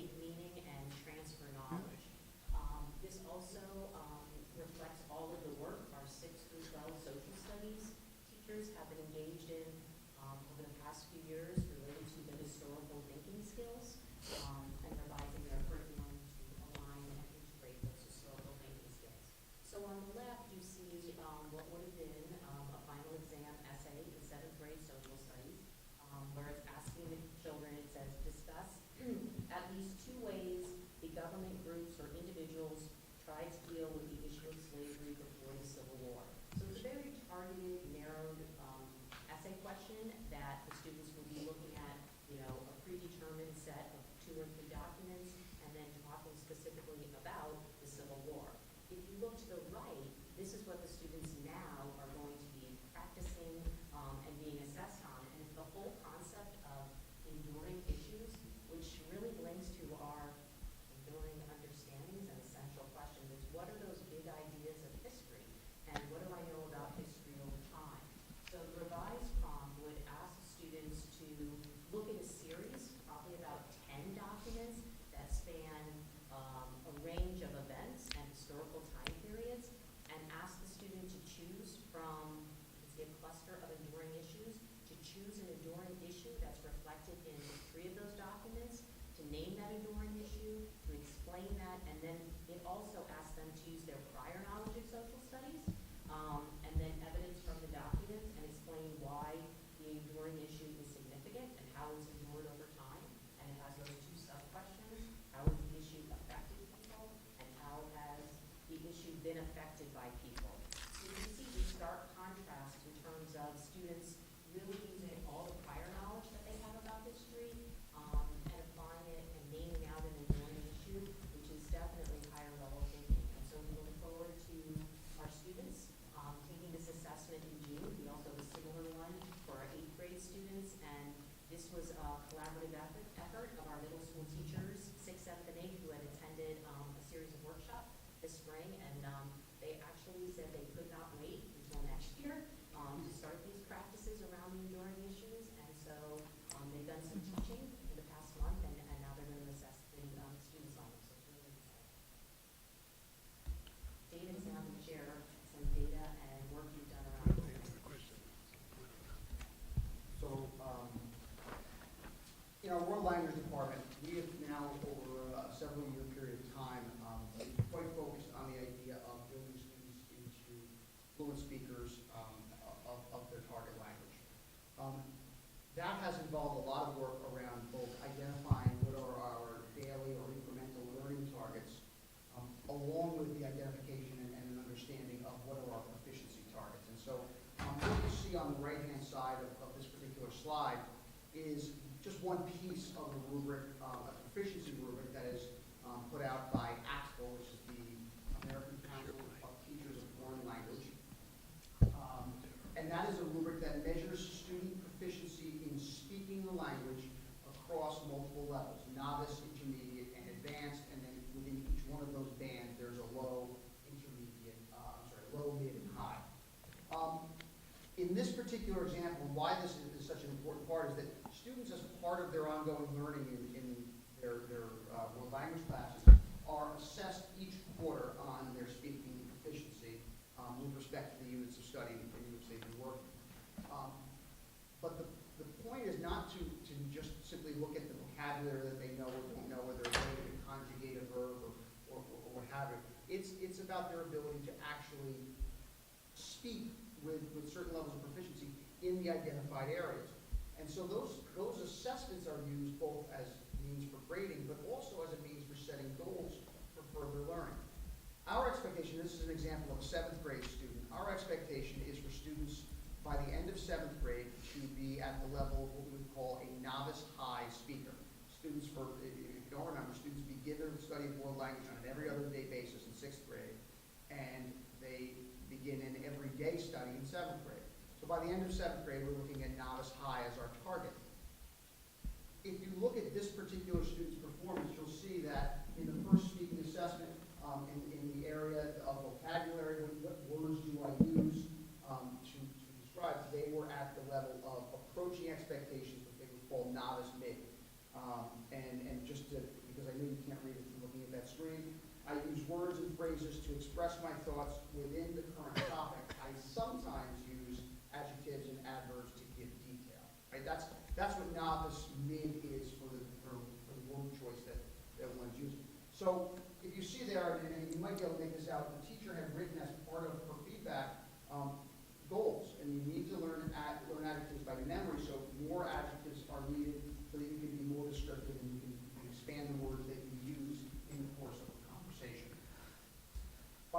second speaking assessment, that student, and again, it's hard to make out of this stuff, but that student had made progress to that novice high level, which again is our target for end of the year. So that was a nice example of a student making very quick progress in that regard.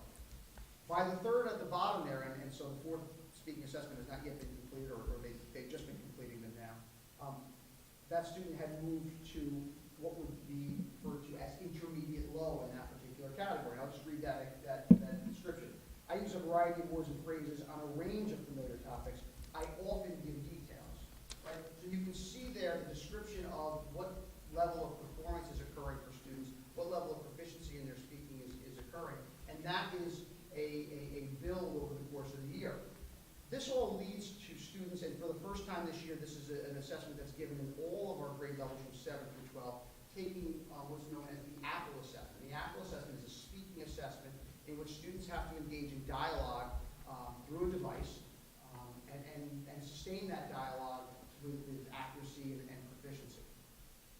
And then they are assessed based on this rubric and given a score, given a proficiency level, I should say, of novice, intermediate, advanced, and then low, mid, or high, depending on the level at which they work. A greater example of that rubric is placed up on this slide. So in addition to vocabulary, you see function and structure, you see comprehensibility, and so forth. How well do I understand comprehension? And you see the range of performance levels that exist there. Well, so this computer-based world language speaking assessment, as I said, we just administered a couple of weeks ago. We just got our results back. As I said, 7th grade target novice high, 8th grade target intermediate low. The idea is that we want students to be fluent by the time they're in 12th grade. So, we're really excited by the results that we attained here. For the first time, 93% of students in grades 7 and 8 met or exceeded their proficiency targets, with 78% of our students exceeding those targets. That's a nice piece of data as we've now gone through this process of revamping our curriculum, of revamping our goals, of really, shifting our focus to speaking and listening. Get the affirmation of that level of performance, in the first time through with both 7th and 8th grade taking that assessment, is some evidence that we're pretty excited about. So that's indicative of another type of assessment, a summative assessment that provides us with evidence of how do we know that the speaking focus is working? And frankly, there's our data. The last thing I want to say is this. I mentioned at the beginning of our presentation that the end of the year process in which we meet with teachers and go through their reflections on the goals that they've set for the year has provided us with some good feedback and some good thinking as we got ready for tonight's presentation. It felt that it was a good idea to share some of those reflections. And these are 4 snippets. We probably could have had 44 of them, but I have so many slides. We have so many slides. So I'm not going to read them to you because they're long and so forth. But, I just want to say that the top right slide, my teaching has changed as students are now more aware of their expectations and end goals. This helps them become more invested in developing the process by which to get there. Reflections also allow me to identify areas of student misunderstandings so I may provide reteaching and clarification. So that's just, that's one example. And I encourage you to read all of these and understand what teachers are saying. They're saying that as a result of our focus on reflection, as a result of our focus on teaching into thinking, as a result of our focus on designing assessments that are aimed at promoting thinking and measuring thinking and getting kids to get into that reiterative process of constantly reflecting and constantly thinking about how to go further, they're seeing results and they're excited about it. They want to continue that work. So I leave you with that because it was exciting for us as we read through reflections that teachers have shared with us. They're great conversations and they give us great hope for the work that's yet to be done. So, thank you very much. Great, thank you, David. Now, you want to? Yeah, I think that if you don't mind, if we could ask some questions. Anybody have one that? 4 questions. All right, good. We'll start in the middle. Whatever you want. Let's do it. Mr. Graber. Yeah, sure. I have 4 questions. I wrote them down, in fact, so I wouldn't forget. First, I want to commend you on an excellent presentation in this board member's opinion. Hopefully, it's a shared opinion. We'll see. But it was excellent. I feel like I have a really deep understanding of the processes that take place at the middle school, which is So I guess I'm going to ask all four of them, and you can answer them. They could probably blend a little bit. The first question is how do you, in tying the work that you're doing to the goal of providing students with a rigorous academic experience, I'm just curious what process you might use to determine the kinds of rigor that the kids are experiencing in the tasks that you talked about at the beginning. Because I know, just from my own experience, that that's a really cognitively engaging process with adults.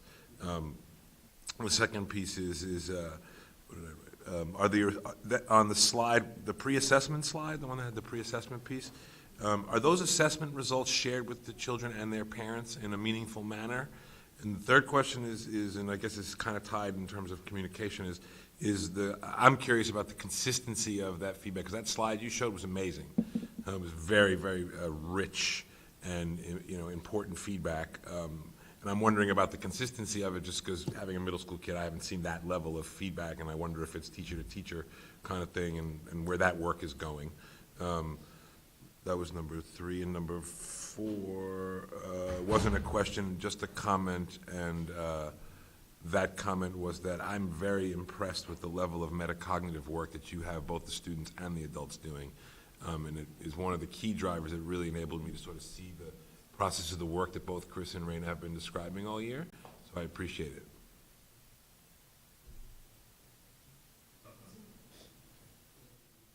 Was it the pre-assessment for the on-demand writing? I think it was with the feedback, David. The feedback question, Yeah. so on The writing. so the slide, this is delivering targeted instruction and feedback aligned to individualized writing goals. So I would say in the past 2 years, last year and this year, teachers really started using, one of the ways or aspects of Google Docs they were using was to provide, more feedback. Obviously, there's nothing better, in my opinion, than a one-on-one conference with the child, but written feedback, they can provide more frequently as well as a writing conference. And so I would say there's varied degrees in terms of, to answer your question, in terms of how teachers are using Google Docs to provide written feedback, but I would say we've definitely seen, a shift in terms of how frequent and how often. I guess the only downside is we can be giving feedback 24/7. We also know the other side of the coin, too much feedback can be overwhelming, in this case to, a writer, so it's that fine balance. But I think some of our work with 2 of our grade levels this year at our grade level learning sessions that David and I facilitate was different technologies and how they can, help provide assessment of student learning and feedback. And I want to thank Jesse because he's been really critical in helping us plan those sessions. So I would say this is definitely, the next level in terms of we want all of our teachers to really maximize, in this case, Google Docs to provide written feedback. There was a pre-assessment question about So the other question was, if you go to that the slide that. Maybe the focus free-writing? No, the one, the slide where it says, This one, David? the pre-assessment slide. Using a demand on, Yes, that's the one. I'm reading your mind tonight, David. You It's a are. little scary. That is the one. So do kids and parents get to see this? And on, Students definitely do. The students actually typically have a discussion with their teacher after the teacher has, using the standardized rubric we adopted, scored their piece as a way to sort of let them know what are your strengths, what do I think is your next level of work as a writer. We redesigned, this was, as I mentioned, a practice that we integrated into our writing support classes, and as part of our summer work last summer, we actually redesigned our progress report that parents receive to reflect this targeted goal work. What are those writing goals that we want to work on? And so that was one form of communication. I mean, anytime that there's a parent meeting, a parent could always, ask to see artifacts and writing samples such as this. We don't have a system necessarily right now where, teachers are meeting and sharing, with all students. Just to speak to the question you had around rigor a little bit, and just, one of the ways in which I would say that we assess the rigor that we're asking of students is through collaborative work. It's hard work to do in isolation, and you talk about how difficult it is in any sense I would point to is a structure that we've had in the middle school now for a number of years called a grade level learning session. In particular, I would think about some of our 8th grade work this year where we focused on looking at assessments, the extent to which they're assessing for thinking, but also then what is the teaching that goes into that thinking. And so some of the tools that we've used to kind of assess how deep the thinking is for those assessments are either a DOK or a Costas levels of thinking. Those are some tools that we've had in use at different times over the course of the last several years. If I ask what a DOK is, will that help me at all? Or So depth of knowledge, it's a hierarchy or a taxonomy, a way of looking at the types of things that students have to do as a way to assess how rich or how deep the thinking is that is required and as part of that. So something that's maybe asked you to identify or list something is at one level of thinking. Something that asks you to analyze or to synthesize would be at a higher level of thinking, for instance. Okay, that would be an example of that. Thank you. Actually, can I jump in, because I had actually a question about this slide. So, this may be also a Raina question, but whatever, but I guess looking at this piece of writing and the feedback that was given, there's probably no less than 10 other grammatical mistakes in this piece. I'm just trying to figure out, is it a philosophical issue of not pointing them all out and identifying them, or is this something that maybe we need to look at? Because I guess I'm the son of a magazine editor and a 5th grade teacher, so I guess when I read this, I just see so many things in the writing that could be pointed out. I don't know if it's just not the focus of this exercise.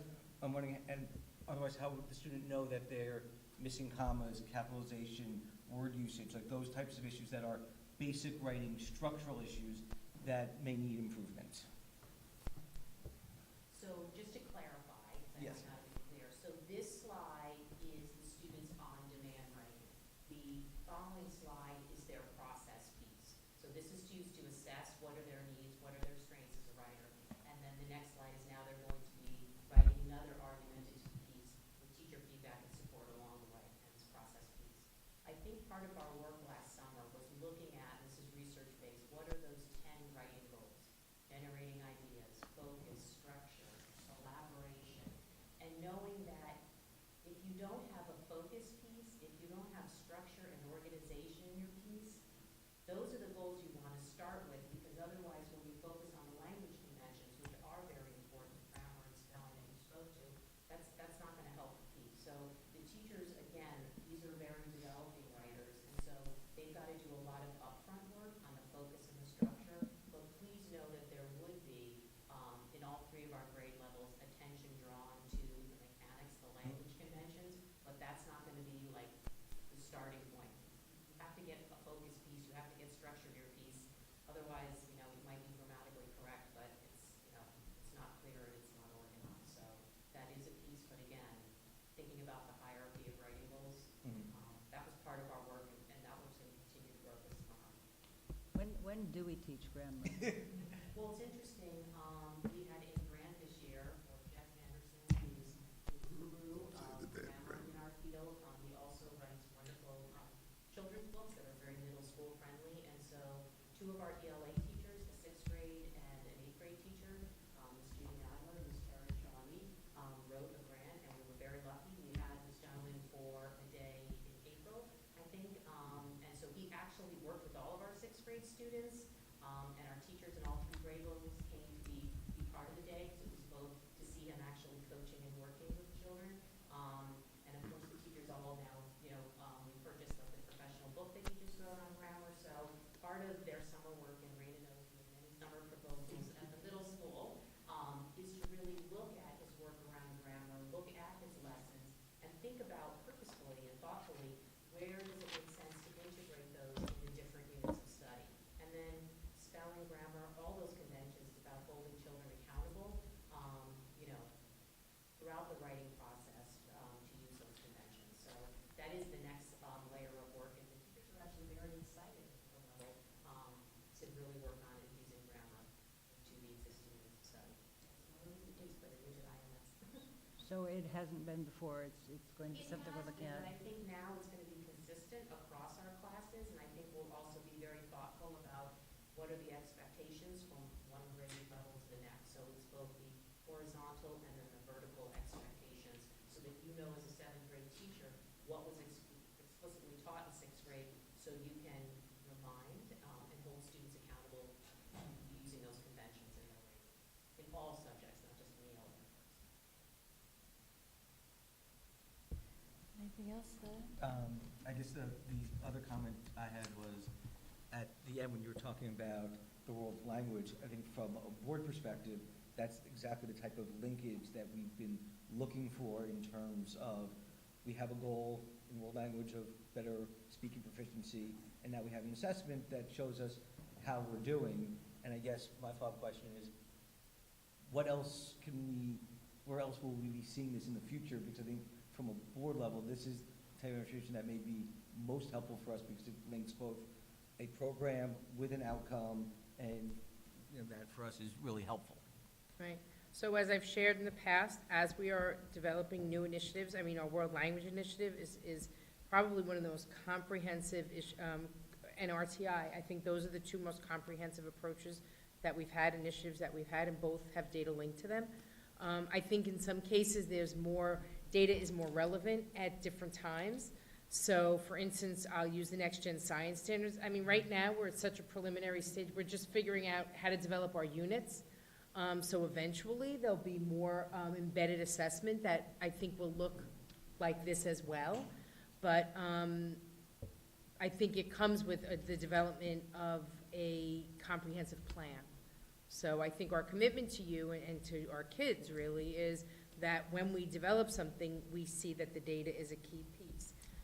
I think that there's other examples, certainly the data projects. It was really interesting how many of our instructional leaders, and when I say instructional leaders, by the way, I mean, that's all of us. It's all of our administrators, it's our department chairs, it's our K-8 grade level leaders, and certainly at the secondary level, lots of people started to do some data comparison of grades, regions, other kinds of assessments, testing, placement, how kids work, how kids ultimately perform, and we know we have a lot of placement of different kids into different courses. So I think that there's a lot of different ways that we're trying to infuse data and let data be a driver for us. So, we bought an assessment. So that Apple assessment for the world language gave us the way to do it. So I think you've heard us talk about it before. Why do our state assessments often are they multiple choice? They're easy to score, right? So that's how you get quick. What David and Allison and what the elementary principals talked about and what Matt and David talking about is thinking. So it's very hard to measure thinking in numbers. So we share tons of what we'd like to call, what we think is qualitative, but we are trying to back it up more and more with some of the quantitative. So I think we're trying to find that balance. It's hard. It's hard because, we're not a test, we're not an environment. I interview teachers from other places where every day the kids, or every week the kids are taking they're sitting at computers and taking these assessments. Well, we could generate a lot of data with that, but if that's not around what our goals are, then it feels like there's a disconnect. So, I don't think we're far apart in our belief. I think we're just figuring out how to get there in a meaningful way without compromising our goal, which is teaching thinking. Yeah, I understand we don't want a culture of testing and teaching tests, because I don't think that's necessarily effective learning, but I think we do have to, and we keep struggling with this question, finding the balance between thinking and how we're able to measure thinking in both ways across a grade and across a student to help us see where progress is and isn't being made, so we can figure out, going forward. The other thing that I would add to that, Brian, is, I think what we're also seeing is what David and Allison shared examples of, I think for us is going to be a lot of baseline work. Now that our teachers are building the assessments this way, we're going to be able to look across and from year to year. So what we would hope is that teachers are also looking from cohort to cohort, but also that we're looking longitudinally at kids. So I think that just the redesign and the connection of our unit planners and naming what we want kids to know, look like, and be able to do, and then aligning those assessments with that is creating some of those baselines that we know we really need. Go ahead. To add to Brian's questions, I get the importance of critical thinking, I really do. But I think what maybe you were trying to say, or what I'm struggling with, is there's also a balance with what the kids need to know. So, going grade to grade, and take something concrete like math, for example. And by the way, I think this was a fantastic presentation. I especially like some of the examples you gave that highlighted, like the IF grant, for example, and how you're using that in the classroom, and loop writing as an example of BARD, because that's an investment that, with the professional development. So I appreciate all that. But the last piece that I'm not hearing or I'm not getting is, on this slide, building goals and assessment of goals, the results. The reflection, which I heard in the elementary presentation, but I'm not really hearing here, is the reflection, did the kids get it? Are they growing? Are they moving along? So using math as an example, in the elementary level, we were hearing how, kids are being assessed in different ways. There was a reflection. Did this, particular unit, did the kids get it? Did the majority of kids get it? Do we need to go back and revise our instruction? And that part I'm not hearing, but maybe I just missed that, And the little examples that you give, like in the classroom, like the social studies example, that's in the classroom, like a question here, but overall, like, are they getting it? And I know that you use the example for math with the reflection of, the test corrections, and I've seen that myself. I appreciate that. You're making the kids, figure out, they're just not giving you the right answer. Why did they do it wrong? And what, I get that. But what I'm saying is the bigger picture, teacher A, is teacher A's kids in math, whatever, did they get this particular, it's that reflection that I heard in the elementary. Like, Let me jump in if I can. Okay. Because I think I know where you're going. I really liked the presentation in terms of better understanding instructional practice, because it really put specific examples and made connections for me when I hear you talk about elevating student thinking in instructional practice. I also very much appreciated the opportunity to better understand standards-based formative assessments. I really liked understanding that the formative assessments allow a teacher to not only assess a child at the beginning stages of their teaching, because this whole teaching learning process is fascinating, but it enabled them to also then step back and maybe tweak the delivery of instruction. And that instructional practice of changing and editing, and you showed us lots of examples of that. And I like the idea that you gave us in helping us understand that one aspect of formative assessment is exit tickets. I like the idea of learning other forms of formative assessment. You did give us 2 slides on summative assessment, but the summative assessment to me is the hardest part, because if I understand what you're saying, the summative assessment is when we know that the kids have mastered the material. It's not the initial learning phase, it's the end phase. So we know that the teacher has taught the material, that the student has mastered it, is I think what you're trying to say. And we know they can walk away and they're ready for the next level of learning, whether it's the next grade or it's the next unit. And what I think Maria's saying, and what I struggle with, is that in the presentation, you start off with saying that these are not one-offs, that this is a system and it works across the courses. And at the end, because of these types of assessments, these students are going to master something. And I'm wondering at what stage you as the principal, or maybe there's other leaders in the building, how do you know that these aren't one-offs, that this is actually systematic and that the teachers are doing what you said? And secondly, how do you know as a teacher and as a principal that there's mastery at the end? What does the summative assessment look like that's across the board, that's standardized? And I think that's what Maria's saying, because in middle school, there's real mastery, right? I mean, we know that they have to move on in order that one builds upon another. So I'm just wondering, that's what I didn't see as much. And I know this is an ongoing process and this is a multi-year process, but where are we at with that and better understanding it? So I think it's a good question. The reality of middle school, and maybe this is a difference to some extent from the elementary model. When we think about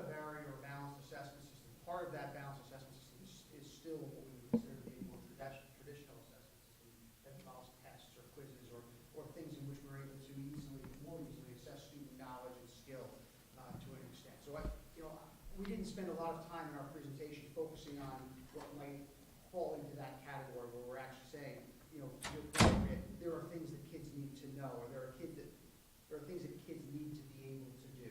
Right? And so when you ask how we know about things like that, I would go back to things that have been in place as part of our practice for some time. We haven't abandoned them. You know, the use of tests. I think what we've done, and I think the example here is a good example in that we've tried to use some of the structures that have existed for a long period of time to move forward, both in continuing to assess students in terms of their knowledge and skill, but to add a thinking component to it as well. So with respect to it being a work in progress, you know, we can sit and we can talk about test scores and we can talk about course grades and particularly those that are made up of some of the more objective measures of student performance as evidence of how we know where our kids are, and that's data that we can utilize for that. I think the greater work in progress is how we're assessing where kids are in this continuum of thinking, and I guess thinking for me is something that there isn't the same finish line for every student in the same way that you might have with a standards-based you know, exit exam or whatever the case may be, like a Regents exam or what have you. We want kids to move forward with thinking, and there's this idea of growing, and we talked about, you know, some of the hierarchical measures that we might use for tasks involving rigor and so forth. We want kids to make progress toward that, and for every student, that's going to be somewhat different based upon their starting point. So in presenting tonight, and that's why I say I appreciated learning it, I get it, but are we always going to have a presentation that's isolating the standard traditional forms of assessment, that is the rubrics, the tests, the quiz, and those being still present in our schools, right? And there's still a useful tool for a teacher to look at in terms of assessment.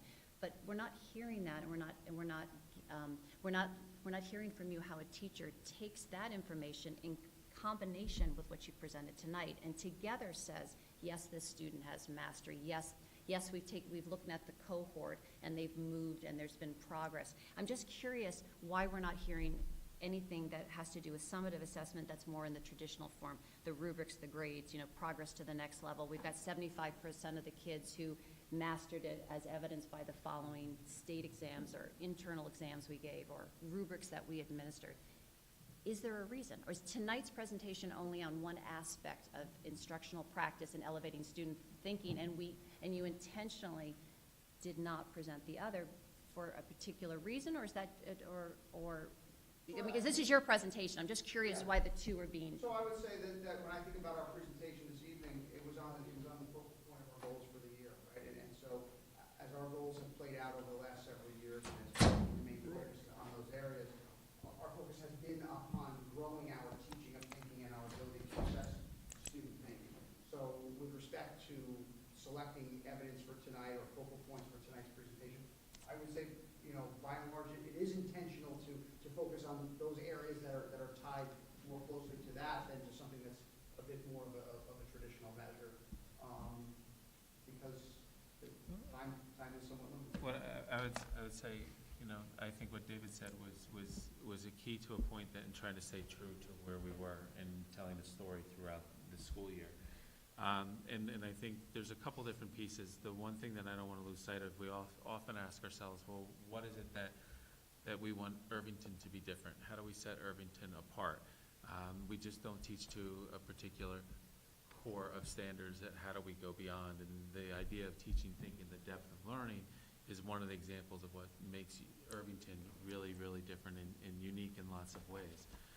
I think there's different parts of the work that are present and things that are going to be addressed. So when we think about elementary presentation and secondary, well, there's also different structures, for example. So when we think of elementary and we think about the dialogue that's happening among teachers, and we can use math as an example, we're talking about a grade level that has 6 or 7 teachers that are teaching the same curriculum in different classrooms with different groups of kids. So that idea of bringing the teachers together, it looks different than a middle school math teacher that you may have one person or just 2 people that are teaching that particular class. So that assessment and comparison of data from class to class looks different because it may be 1 or 2 people that are just teaching that. When we think of an ELA example, Allison spoke of the use of rubrics.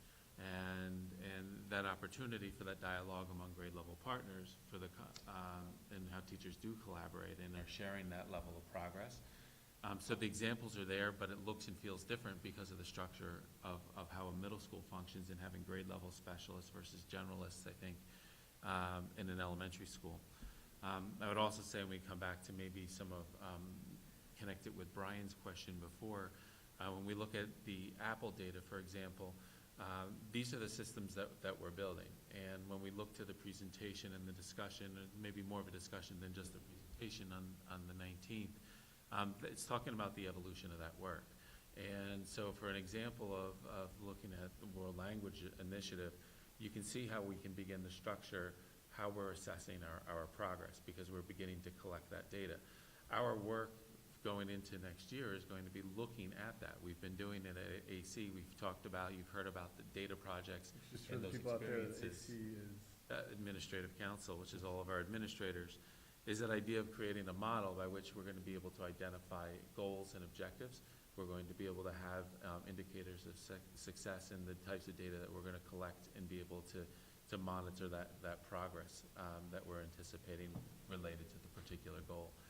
So I think the world language is one example of where things have come together, but we've also been talking about the years that we've been getting there. So now it's that we're creating the structure, and now it's starting to build the structure and collecting the data to be able to tell the story that you're seeing with world language. You know, I just want to throw out that this is one of those instances where it's like really funny to me that we're so dancing around the concept of the state test that everybody hates to talk about. Whether you like it, don't like it, or think about it one way or the other, it doesn't matter.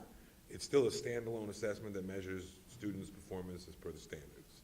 So to your question, Deb, in my opinion, and I know the district embraces many multiple measures, and that one being a very small one that is not as significant as other ones, as you described. And for me, with the fidelity of using those tools that you described, I can personally count on, knowing as an educator, and hopefully you guys believe me, that those tools really do provide teachers designing assessment tasks with really good guidelines about what that level of rigor is. And whether the state tests are not as strong, everybody hates it, whatever, it still tells you at the end of the year that 80% or 90% or 70% of kids are proficient in these standards or not, right? So we can't discount it, and here's exactly why. Just as a I just wanted to, and hopefully it'll be a sort of a segue question, but you mentioned, and I'm glad I waited because I think this follows up on some of the prior questions. You mentioned sort of in working together, there's been the aha moment of, you know, our assessments aligned with what we're teaching in our units. And I just wonder, great, when you've reached that moment, everyone, you know, in the work, can you now barrel forward? Do you have the structures in place? I know the high school's been looking at master's schedule. I know that there's, you know, a new calendar. Do you have the opportunity now to advance that work at you know, a pace that can really match the level of you know, of So, you know, there's 365 days in a year, right? Yeah. And they're not making any more. So there's an extent to which we'll never have enough time to do it at the pace. Right. We wanted to have it done, right? And everybody wants whatever they're doing to be done. So, you know. I guess, but there's only so many hours in the day, but are there things that you look at to say, great, okay, we're at a stage where we're ready to move forward on this? So we are moving forward, and I would say, and I say very forcefully, it's a process. It's a process that doesn't happen, you know, overnight. We don't sit down in an hour and come up with a new assessment and say that's the. We might sit down in an hour and say, let's try this for an assessment, and then reflect upon ultimately how it plays out and whether or not it ultimately assessed the goals that we had set out to assess. And I think that's an ongoing learning process for all of us. You know, I think the realization that the assessments that we've been using and would, you know, are not necessarily the right assessments for the goals, the new goals that we've set, is an important aha. I think the work in developing new assessments is work that is ongoing and is good work. And so you've seen a number of examples of that across different subject areas this evening. I think one of the challenges, quite honestly, and maybe, Deb, this goes to your point a little bit, types of assessments that we create that ultimately are good measures of those goals don't always lend themselves very well to numbers. You know, to sit here and to say to you that a percentage of students are achieving mastery with respect to some of the goals that we've set and Raina talked a little bit about this before, is a harder target to hit. So that's what we wrestle with, and that's what, you know, our process has to continue to yield and unfold to produce. Yeah, But in terms of, do we have the opportunity to continue that work and to advance that work and to stand here a year from now and tell you that work, that we've moved the ball down the field? Yeah, I think we do. And I think there's a lot of structures in place that support that, whether that be some of the expertise of the consultants with which we've worked, whether that be the time that we've built into the school calendar on an ongoing basis, whether that be some of the professional learning structures that we have as you know, longstanding parts of our middle school practice. I think all of those are examples of structures that can help us to advance this work. And I feel very comfortable and confident to say that we'll be further along with that a year from now than we are right now. The question is, what will then be the next level of work there? Because one of the things that you know, when I go back to those goal meetings that I'm going to talk to you about at the end of the year, we will always finish those meetings we're talking about, and we'll begin talking about in September when we meet for our goal meetings. What is your next level of work? What is our next level of work? It's not there's not a finish line for this. It's not okay on, you know, I've won the game. It is there's always something more to do, always another way to improve that. So sometimes that can be frustrating for some, but that's the reality, and I think that's what a continuous improvement model actually looks like.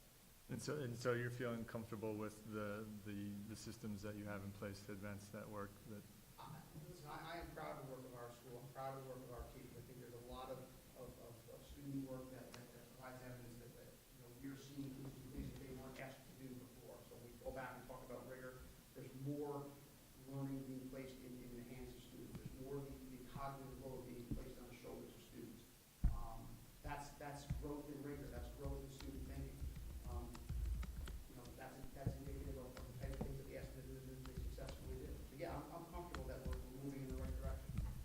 The question of pace is always one, I think, that's a little bit of a moving target. I think that depends upon one's interpretation of what the right pace is. I think the right pace is a little bit less important than the right direction. When you're talking about work like this, it's complexity. Yeah, and when I think about direction, there's two different levels of direction that we talk about. So there's what David's referencing, I think, is that process of continuous improvement, and that you never stop at a particular point, that this is always going to be an evolution. Where we talk about direction in our work is that idea of that we are deeper engaged in data, that we are developing plans to be able to manage data and to collect data in different kinds of ways.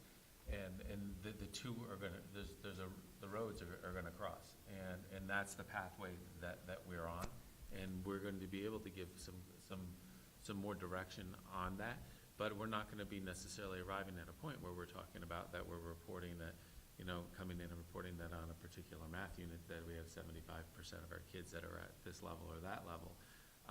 We have to think about what those things are that we want to measure, what the value of those items are, and where our focus is going to be. So, you know, we're talking about curriculum work, what's happening in the classrooms on a daily basis, and instruction. We're talking about bigger picture program assessment related to the Apple and world language examples. And then we're talking about overall data systems, and the three roads, you know, they in some ways have been kind of running parallel, or in some roads haven't been running at all. And we're constructing those streets, and there's going to be overlap that's going to begin to happen. Chris, if I could say one thing, Yeah. the one thing that I will say that these presentations have helped me in my non-educator thinking is that I think using the word assessment and the word data are confusing, because what we're hearing is assessments and formative assessments, and we're hearing, you know, examples of assessments. But that, I know they're called assessment data, but I think that those of us who aren't educators think of data as a very different definition than we think of as assessments. What I heard tonight is how teachers are assessing the students' thinking and learning, as well as assessing their own instructional practice, and then they're going back and reevaluating. To me, that's, I know that educators may call that data collection, but it is a very confusing term. And I just put that out there because when I hear data, I think numbers, I think percentages. I think that you as a principal, how are you able to walk into the classroom and really understand how that group of students are performing. How do you verify that what the teacher is saying, yes, this method of practice, this instructional practice is working. This is how we're doing our formative assessments. This is how I'm tweaking my instruction after it.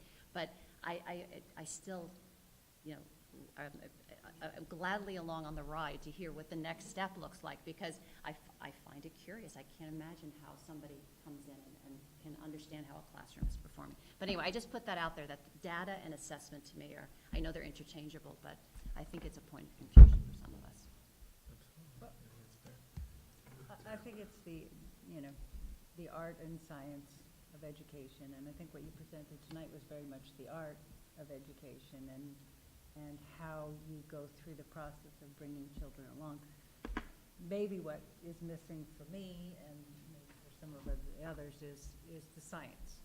You know, what was the hypothesis going into why you needed to teach thinking? So was there some gap in the way students were performing or the way students were understanding that you feel that by teaching this, going through this methodology, that, you know, that the students will elevate their thinking? And then finally, again, to the science of education, what is the evidence on the other end that not just one student, which is sort of what you've demonstrated here, has gotten it, but, you know, that we've managed to reach a quantitative group of those students. So I think that ultimately, if we're successful, we'll see that in those summative grades. So what we're seeing, and I think David said it before, or Allison, that what we're seeing teachers are recognizing now is that their old summative assessments, which give you more of that data, no longer align with what they're asking kids to know and be able to do. So I think where these intersect is when those, because it's the summative that gives us that, it's not the formative. So as our summative assessments are getting revised, hopefully they are assessing for both. They should be assessing for the whole planner. So I'm using the word planner because if you look at it, nothing works in isolation. So the whole premise of this design is that stage one are the desired results. And stage one is not hierarchical. Knowledge, skill, and thinking are all required to get to the end game. We can't have thinking if we're not embedding that knowledge and if we're not assessing for that knowledge and if we're not measuring those skills. So what we're seeing now is teachers are developing stage one desired results, and they're getting there, but where we are in this year and moving forward is the assessment should get married to stage one. We believe, because we've seen it, the teachers that are moving in that direction and doing it well, the summative assessments are starting to reflect all of stage one. And that's the goal, because I would say 5 years ago, they assessed mostly knowledge and skill. And what we know from all of the higher level exams, all of the AP exams, we see it, what colleges are asking for. They want kids who can think. So we understand that there needs to be levels of mastery, but that mastery needs to be around all of it, not just one component of stage one. So I think that we deeply believe, and again, I mean, we have examples of teachers who are now at the point they are revising their summative assessments. And that's what that should be the marrying, I think, of what I'm hearing you talk about, which is the how do you know? Yes. Yeah.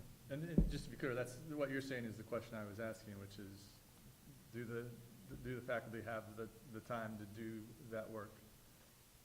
You know, the one thing that I would say is, you know, and I would not call this a perfect world, but a world where the time would not be such an issue is if you go out and you buy programs. When you go out and you buy programs and they come with all the stuff and they come with those assessments and you administer those assessments, whether they're online or paper and pencil or, you know, that's where it's quick, it's easy. The challenging thing is, you know, teachers are not necessarily developers of assessments, and they're not necessarily designers of curriculum. And yet, if you're not going to buy a program, it is what we ask our teachers to do. So I think we're trying to find the balance. So there's never going to be enough time. So we are taking a systematic approach to say that little by little, every unit is getting revised. At this point, we feel pretty confident about most of our stage 1. So we feel this year people dipped their toe and started revising stage 2.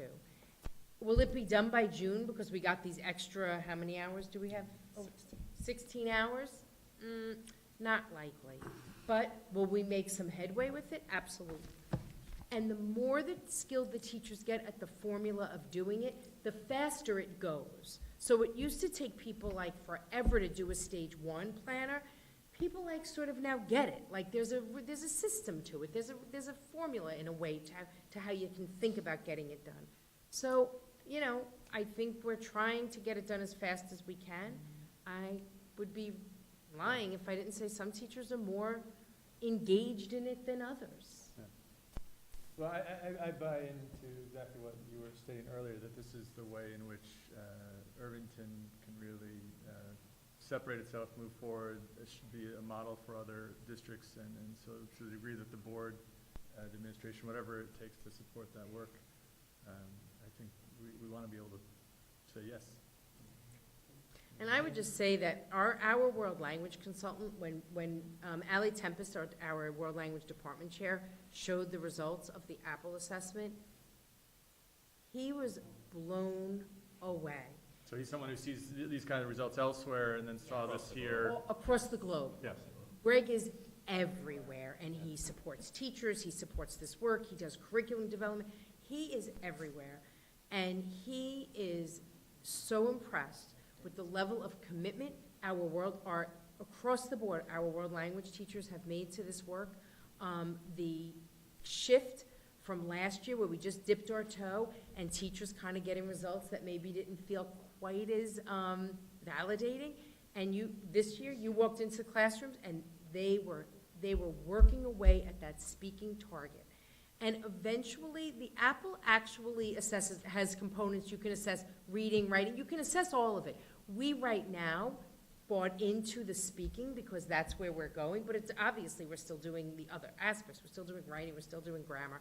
But yeah, he was actually really impressed with the work of our district. And what made me think of it, Michael, is you saying that he sees like Irvington as like a leading district in this work. I was going to let a community member ask a question. Okay. Sorry, I didn't ask before, but I was going to clarify the presentation. Yeah. Good evening, my name is Jessica Sorrell, and I have a question with regards to world language. But I just wanted to say, I'm very happy to hear that the work of the consultant. Oh, sorry, we don't have your mic on. Just 1 second. Just for the video so that others can hear it. Yes. So my name is Yasna Nasarel, and I have a question in regards to world language programs. And I'm very happy to hear that we are having good results. And I just, know that when it comes to well-constructed world language programs, it can really bring our children closer to becoming global citizens. So my question was with regards to, the assessments sound like they're really wonderful, and I just would like to know a little bit more about the content also of the world language program and at the middle school. For example, are we trying to use technology, and are we trying to maybe connect with students from Latin America through Google or, different ways that we can actually really allow the children to meet with children from other countries, the languages they're speaking in Latin America or from France, if they are learning French. So that was one of my questions. And also, are there any trips planned to go visit maybe some of these countries? I know that, for example, the Latin Club, or was it we have the trip to Italy, right? Yeah, it's more at the high school level. So this is middle school. Oh, it's a high school level. Okay, right. Sorry. No, but just an idea. We can then do it electronically. Is there something in works to try to enable this kind of communication? Maybe create pen pal style or something that would be more trying to expose children to the culture itself. And also, that's it for now. And one little comment, and this is for the board, and I'm sorry, again, I was inspired by the presentation. There was an piece of one of the students who was talking about plastic bottles. And I come here quite often, and I just see how many plastic bottles during the meetings are being used.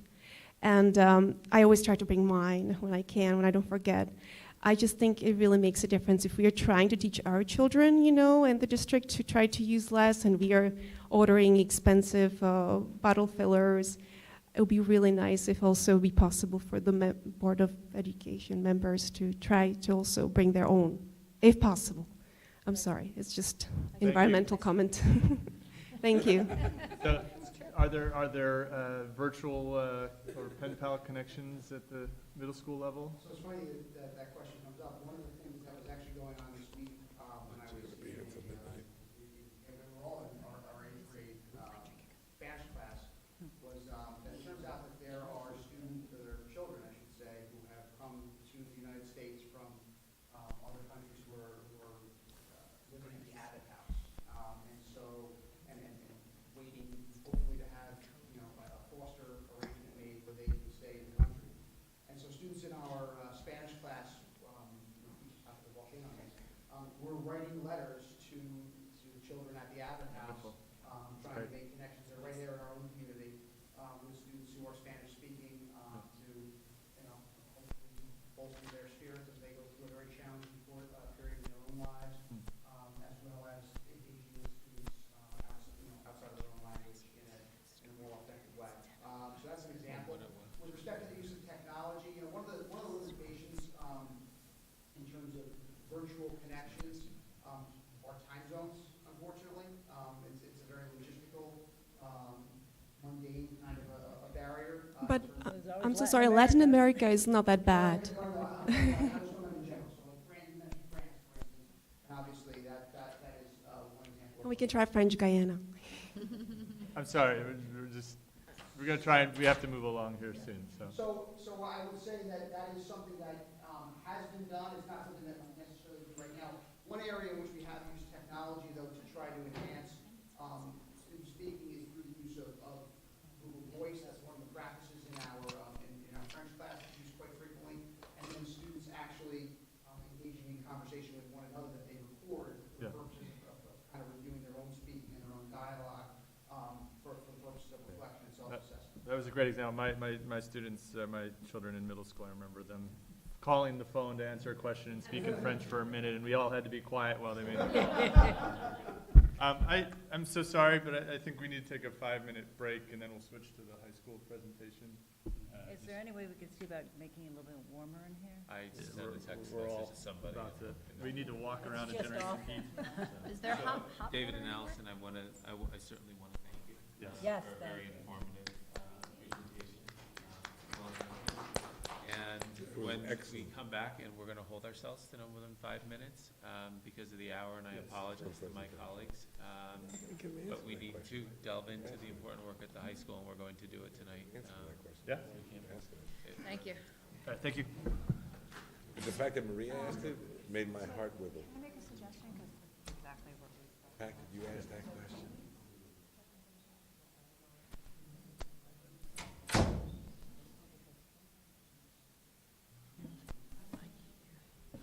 And it's 10 o'clock. I understand.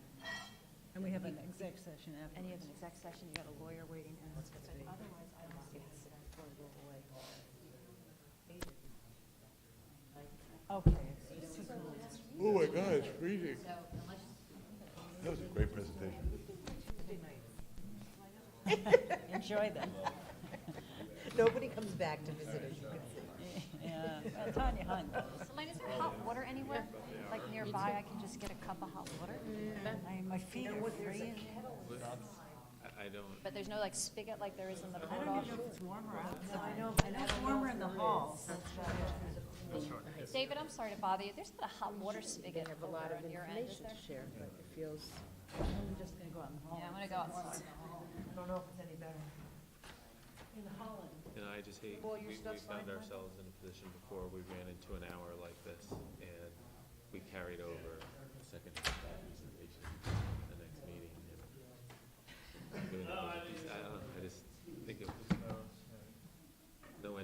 sort of thing. I don't know, he's suggesting that we not do all that we gotta do, or all that we plan to do.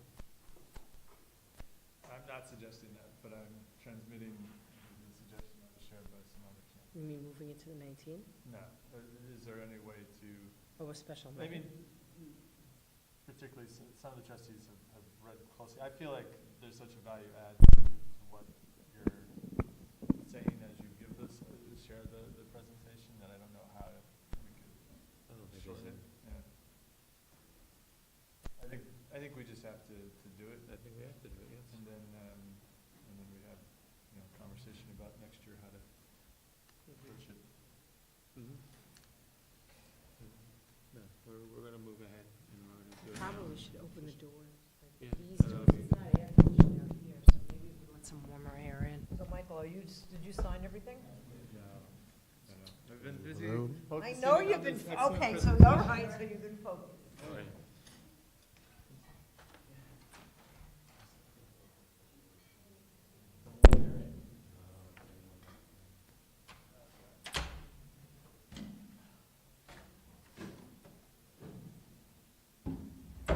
Hello, Tom.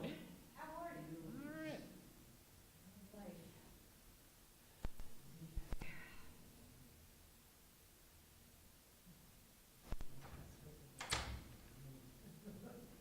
Especially when they say time goes fast when you're having fun and stuff. Is this fun?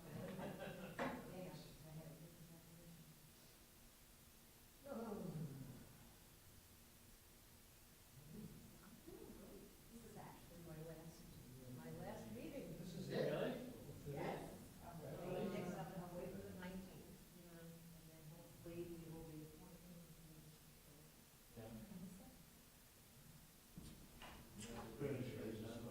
Yeah, I'm done on the short, yeah, I haven't worked for Chris all year, yes. So I've just been sitting with the board meetings. What's next year? Yeah, I'm not sure what next year is. There's a few things that I have a list of things to do. Right.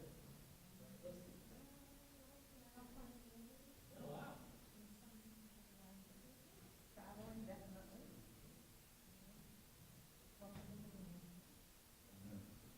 Never know. Fun stuff. Great. Yeah, this year it's been great. You sort of transitioned me into it, and I've had a lot of fun. Waiting for that for a long time. Really good. Not rushing to the gym. Freezing in here.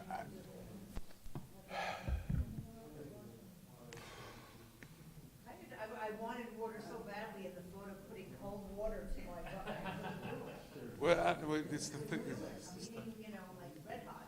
stuff of life. How's everybody doing? Good.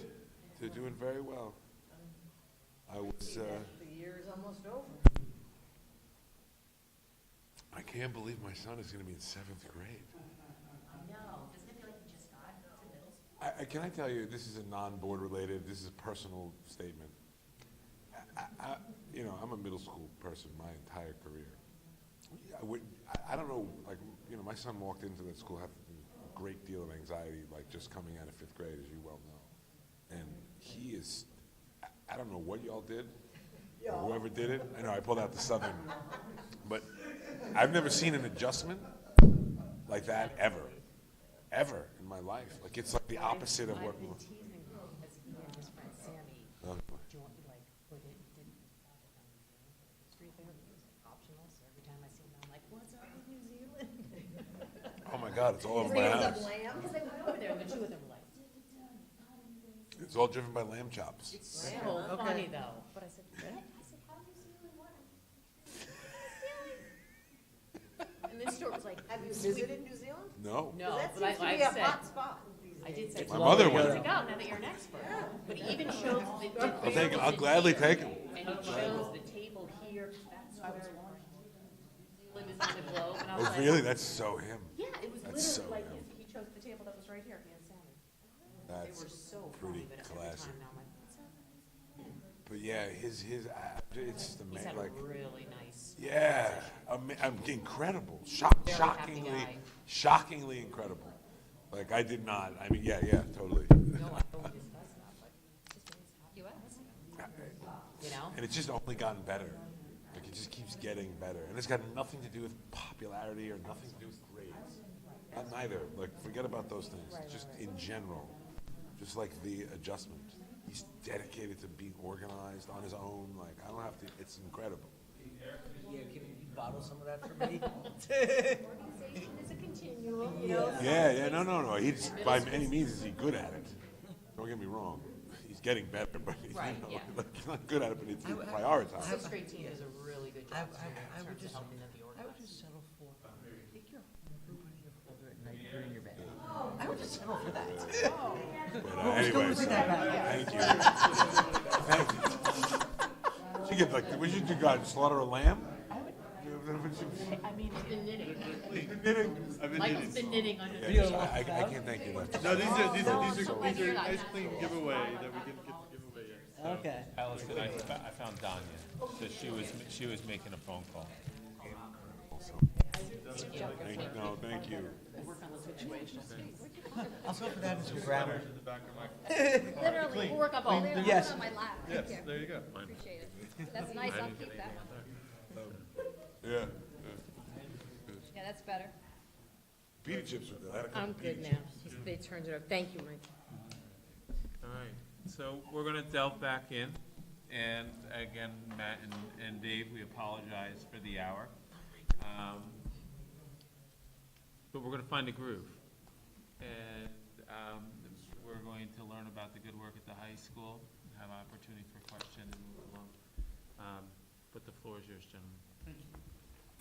And thank you. Similar to the way David started, it always is an honor and great opportunity to share the work. And there's some really great work going on at the high school, so the ability to come together and talk about it is something that I know Matt and I have been looking forward to. So, you're going to hear some similar language. I think, it started 2 weeks ago in the consistency throughout the district. But thinking is our curriculum, and what you're now going to learn about and hear about is how that has presented itself at the high school this year. So, similar to the other 3 schools, we start off by looking at Goal 1 and the instructional practices. So, as we look through the evidence and the things that we started out as our goals in the beginning of the year sharing with you, we kind of pulled out sort of starting with the essential questions and the extended work around closing activities, and then some extended work around Google Classroom as focal points that you're going to see. But it's really not just about naming 3 things, it's really about how does it come together and really frame the work that we're doing to elevate student thinking. So from an instructional practice standpoint, the approach that we've been looking at this year is creating opportunities for students to demonstrate their thinking through the planning that our teachers do in stage 1. And the implementation of that is teachers using instructional strategies to create learning environments that promote student engagement. And then really for us, the key thing is, as we've been putting this presentation together, and the phrase that became so evident to us was the opportunities to make student thinking visible. The results that we have been seeing this year is that students using essential questions to develop their understanding, and one of the key phrases here is over time. Essential questions can be used as snapshots, but they can also be used as building blocks, and you're going to see some evidence of that. And students engaged in tasks that result in higher level thinking, I think consistently that's what we're looking for. And obviously we want our results to show that. And student responses to lesson activities that demonstrate each of our 4 learning goals. So the knowledge, the skill, the ability to make meaning, and transfer of core understandings. So the first slide that we have here speaks to practices that we've been seeing in our biology classes, our living environment classes in particular. So it talks about student use of what has become a regular practice of using what is an interactive science notebook. And, sorry, to you, Dave. She's bringing a heater, that's why we're all Oh, excited. I saw excitement. I was like, wow, I must be saying all the right things. It's not, So- it's not Matt we're signaling. No, that's good. Keep smiling. So the slides at the top show just the simple piece of essential questions posted in our living environment classes. But when you start to look deeper, you start to see deeper practice going on here. So on the left is one of our living environment classes, and you'll notice there's a light bulb in that picture. And the light bulb will always have the most current essential question that's going on for that unit. All of the essential questions are relevant, and actually, as I've been in science classes this year, there have been times where a teacher may find relevance in going back to a previous essential question, but what their regular practice has become through their use of interactive science notebooks is really focusing in on the essential question that's most relevant for the current unit. So each of the three pictures at the bottom are examples of student work. And I realized that when we were looking at the slideshow on our own computer, it sort of showed up with a little bit more clarity. But what you'll notice if you look deeper at these pictures is that there are light bulbs drawn in between two pages of each of the student notebooks. And the unit essential question is there. And there are multiple bubbles that you will then see that students are putting around that light bulb on the page. And if you look deeper at it, what you're going to notice is that there's a chronology to those bubbles. So you'll see that the teacher keeps asking the students to go back to the essential question throughout the unit. So you may have dates potentially of like April 3rd, and then April 10th, and then April 15th. And the idea is that students, when they first are exposed to an essential question at the beginning of a unit, don't at that point in time have the content detail to necessarily be able to answer it with tremendous depth. But that doesn't mean that they can't answer it, and it doesn't mean that they can't start that thinking process. But as a teacher then progresses them through the unit, each time they ask them to come back to it is another layer of depth going into that essential question. And that has become a regular practice in our living environment classes. The beauty of the interactive science notebook is it's more than just a place for them to go back and get deeper into the thinking of essential questions. They have a left side and a right side of each of the pages, and they have been teaching the students how to organize their thinking, how to gather notes. Left side is typically the open-ended, bigger thought idea, and the right side is more of the content details of being able to take effective notes. So really, the notebook itself is taking on a whole different feature.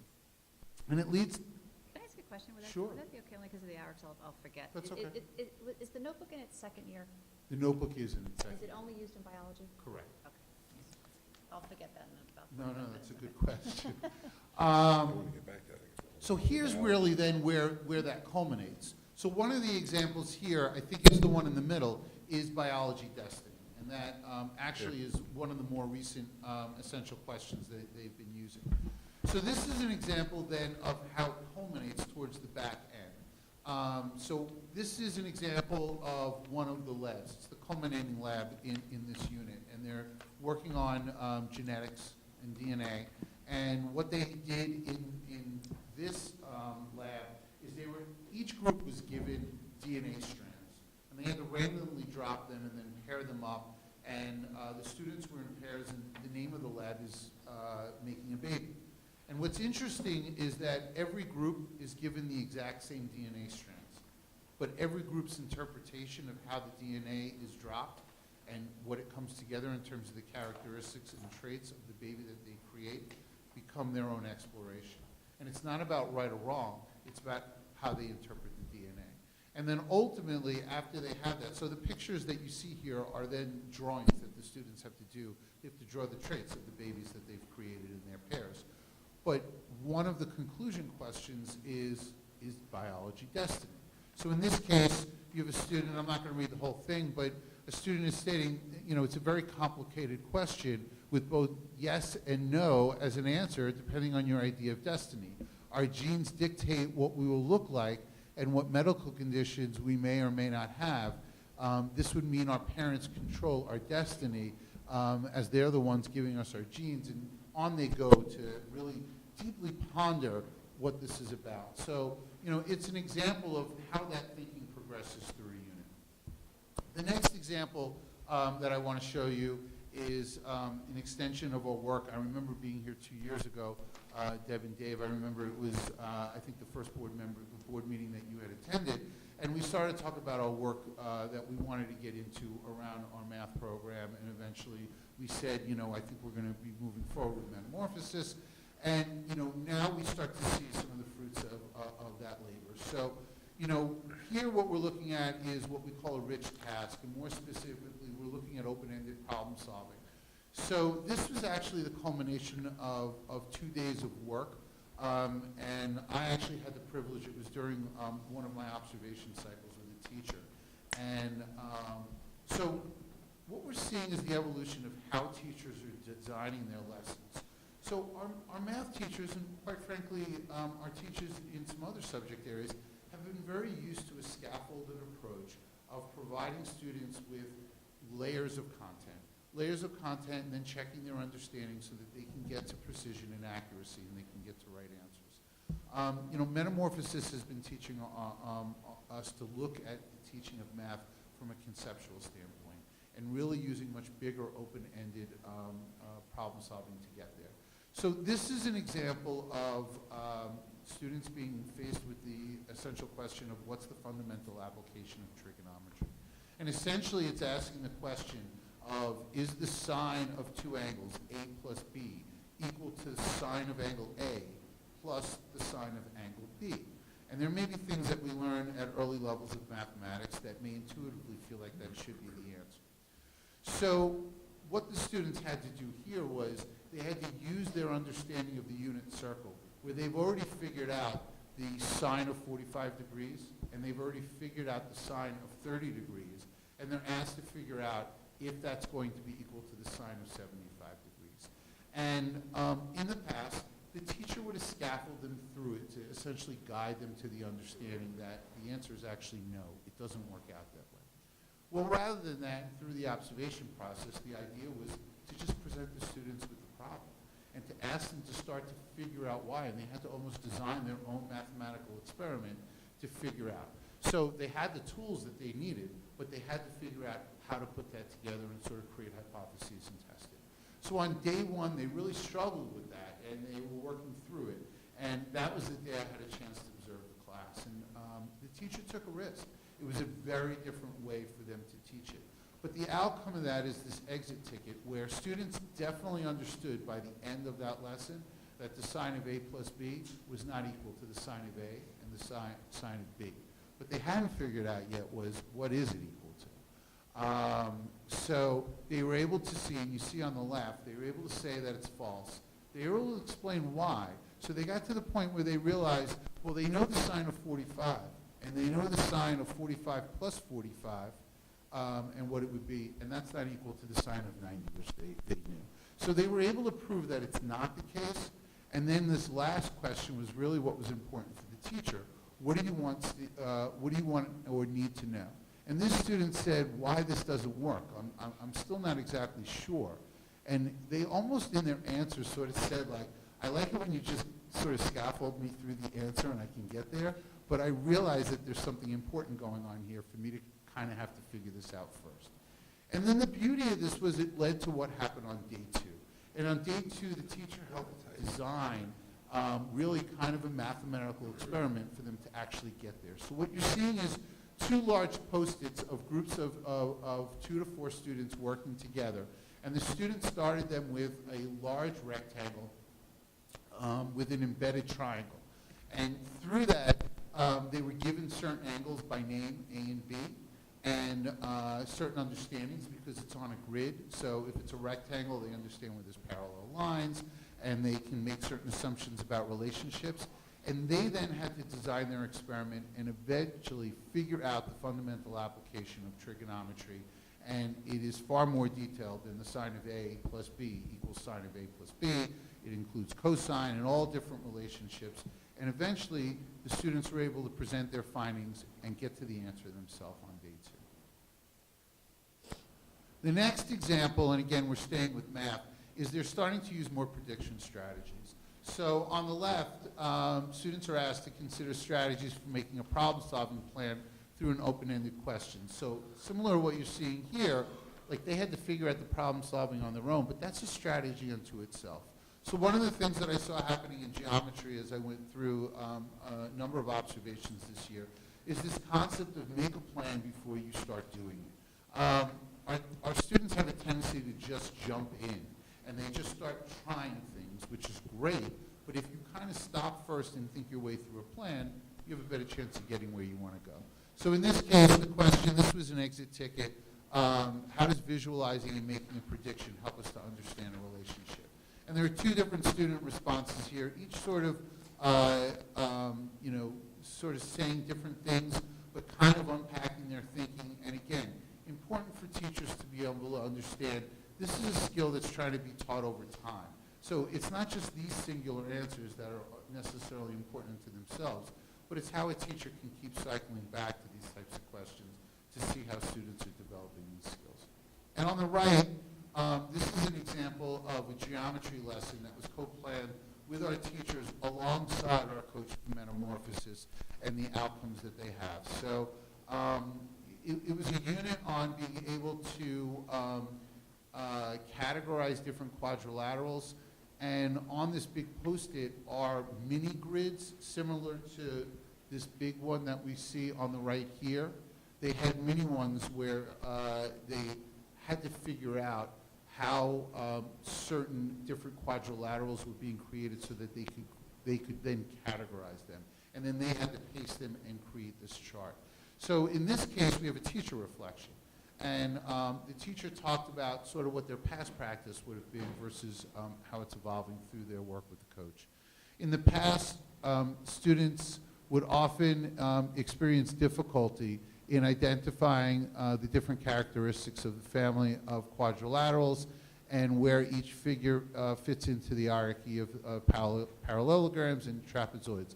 In this activities, students worked in pairs, and together they classified each quadrilateral cutout based on markings and them having to figure out the relationships between sides and angles and diagonals. And this discovery-based activity sparked conversation, it sparked debate, and students had to justify to one another how they were categorizing things. So this is just a teacher sort of unpacking their own thinking around how their planning is making a difference in the outcomes that the students are doing. The next is an example from an earth science classroom. It's an example of a complex task that was designed to demonstrate transfer. So in this case, it's a short exit ticket, but that doesn't make it any less complex. So in this case, students were asked to learn about a variety of climates throughout the lesson and the attributes following a consideration of needs for successful agriculture. That's the two things they're putting together. So basically, the lesson is all about learning about different climates. And then students had to make an assumption. And the simple question, but not so simple, is if you were a farmer, where would you grow your crops and why?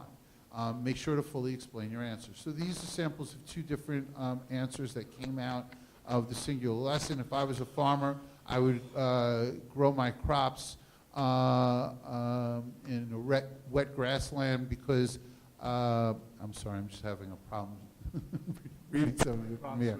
There you go. Thank you, Michael. My crops would need rain. There you go. So you guys can see it. And similarly, the second one is actually saying if I was a farmer, I would be in a temperate soil area with a different example. So it's not necessarily about being right or wrong. It's being able to demonstrate the deeper understanding and why a farmer would want to be in certain areas. The next is, I had mentioned Google Classroom. So Matt and I sat here, or stood in front of you at the beginning of the year, and we talked about our goal this year was to have all of our teachers using Google Classroom. And we were really thinking of it at the time as a communication tool. Really what the approach was to provide a learning environment that supports curriculum-based communication between students and teachers, as well as a support for executive functioning and feedback. What we found was that teachers really started to find extended usages of Google Classroom beyond the basics that we had really just gone in asking them to use. So the implementation was that teachers use Google Classroom now to create a digital meeting place for sharing of assignments, work ideas, collaboration, and organization. So in some ways, what started out first and foremost is making sure that our assignments and our tests and homework assignments were posted on Google Classroom have become much more of a two-way engagement. So the result is that student engagement in non-traditional performance-based assessments has enhanced. Students having enhanced access to teacher support and peer feedback has grown from the use of Google Classroom, and improved student executive functioning skills developed through the use of the Google Calendar that's attached to it, and one place that they can go to see their work in all of their subjects is definitely an added layer of support. So I wanted to provide you with one specific example, and you're going to see some of the overlaps with things that you heard from David and Allison. So, you know, when we too have had a focus on speaking skills in our world language class, in this case, you have teachers using Google Classroom to have students submit speaking samples at the end of the classroom to demonstrate their ability to meet the daily learning target. So these are going to be examples, two different examples from Spanish class. And what's unique about them is you'll hear the buzz in the classroom. In one of the cases, you'll actually hear the teacher giving prompts to other students. So the idea is that it's happening in the moment. It's not where just students go home, they rehearse and they try to say it a certain way. These are the speakings that are happening right in the classroom itself. Could I ask a quick question? Sure. So this is an example, essentially, of that performance-based assessment happening at this time, or? So, you know, for me, I wanted to demonstrate the example of how, so when students do this now, they're able to submit it directly to Google Classroom. The teacher has it, the teacher can then provide feedback at a later time. So yes, there's an assessment feature here. There's a performance level to it. It's a short snippet. It's not a very detailed one. I would also call it formative as well, because there's feedback that can happen. So it kind of hits all those marks. And what grade is this one? These are coming out of 9th grade. I could do it from here. Something, we apologize, somehow the presentation got corrupted because now the links are dead here and I can access them here. Oh, it's. That's not what we're listening. Sounds fun. Yeah. That was class party day? I'm going to fall asleep. It's not even. Yo prefiero ir a Montreal, Canadá. Montreal es un lugar muy fantástico porque hay muchas montañas para esquiar y hay muchos lugares en el río para ver y investigar. También hay mucha nieve y me encanta la nieve. Pretty good. Cuando es posible. I understood every word or something. Pretty good. Which mountains does he go skiing at? That's what I want to know. That's what I want to know. Family taking him out to Utah?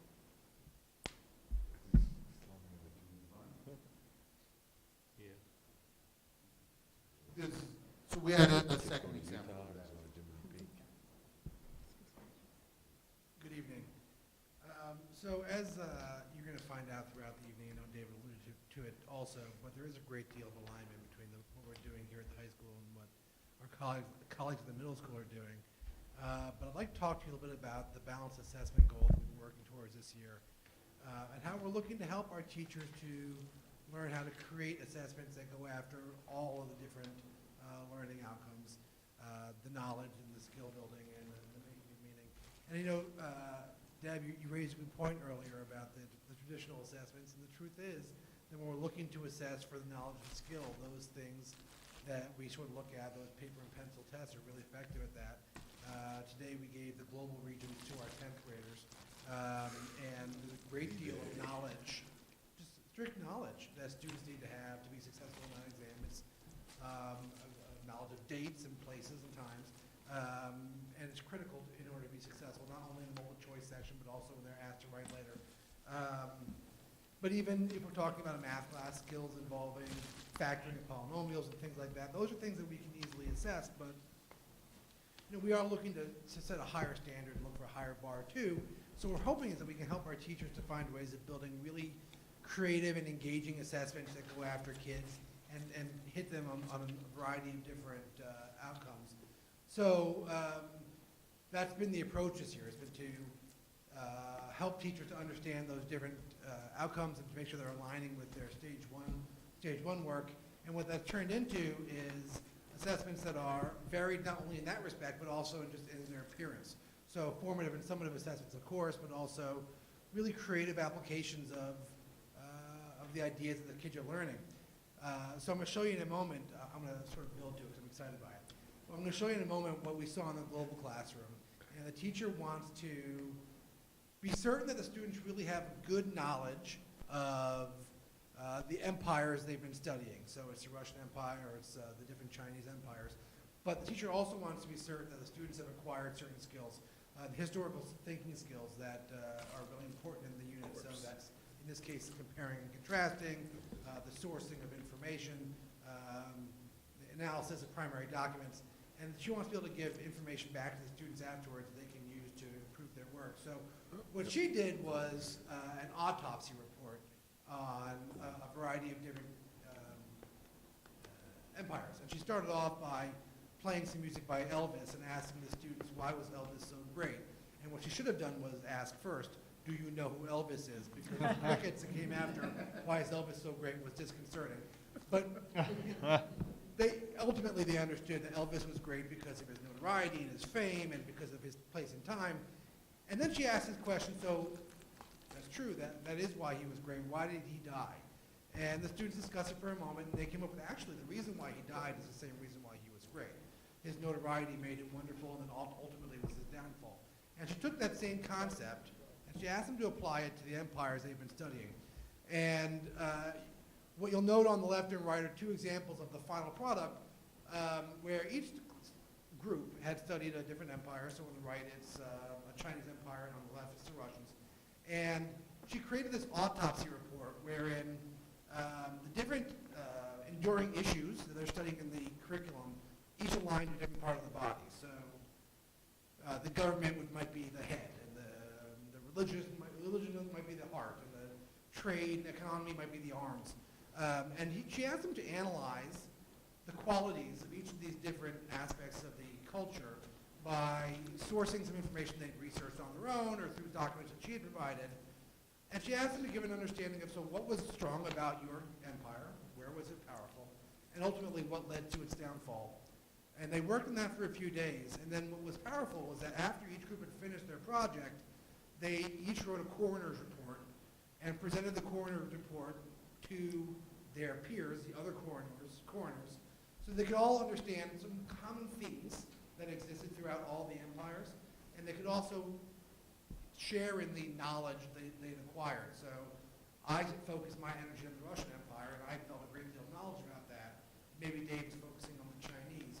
But after our sharing and our developing a common understanding, we can check that box. We can check the knowledge box. We've acquired that, and we can see the skills are here too. But we can also make meaning of the threads that we're seeing throughout all different cultures. So in this way, this assessment really does go after a variety of different learning outcomes, and it's super fun. They have clipboards and white medical coats. They have a lot of fun with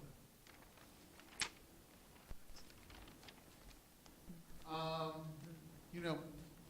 You'll see some of the great work that I mentioned before around our math department and our tie-in with Metamorphosis. So this is an example of what I would describe as a formative assessment. And it's one that comes out of a daily lesson. This was also something that was designed with our Metamorphosis coach. This one you'll see leads to actual student work with feedback that goes back to students and the types of things that we've been talking about for a couple of years. So in this case, students were asked to, it ties a little bit with the sheet that I had shown you before, the red one, but basically they're asked to try to figure out what kinds of quadrilaterals and ultimately parallelograms. It goes back to that lesson that I talked about before with being able to categorize, this one on the right there, categorize different quadrilaterals. But in this case, they really had to figure out for themselves which 1, 2, 3, and 4.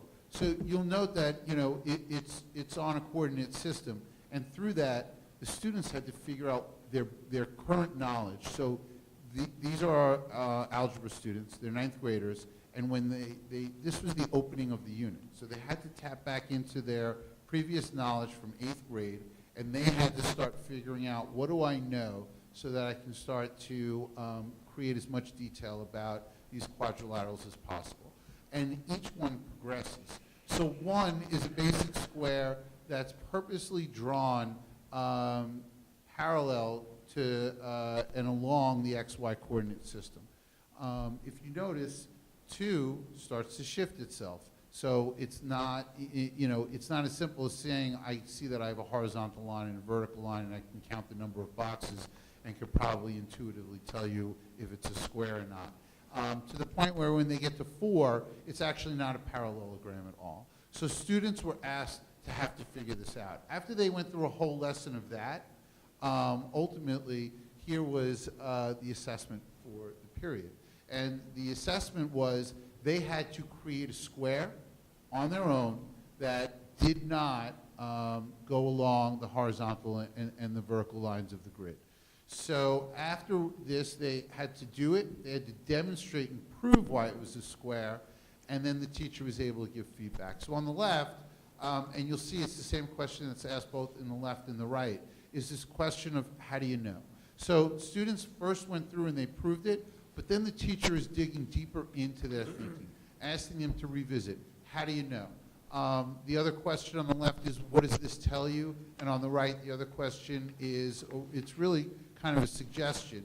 The student was using the distance formula, and the statement was the distance formula could work, but there are other more convincing arguments. So they're also trying to teach them different strategies that may be either more precise and or more efficient.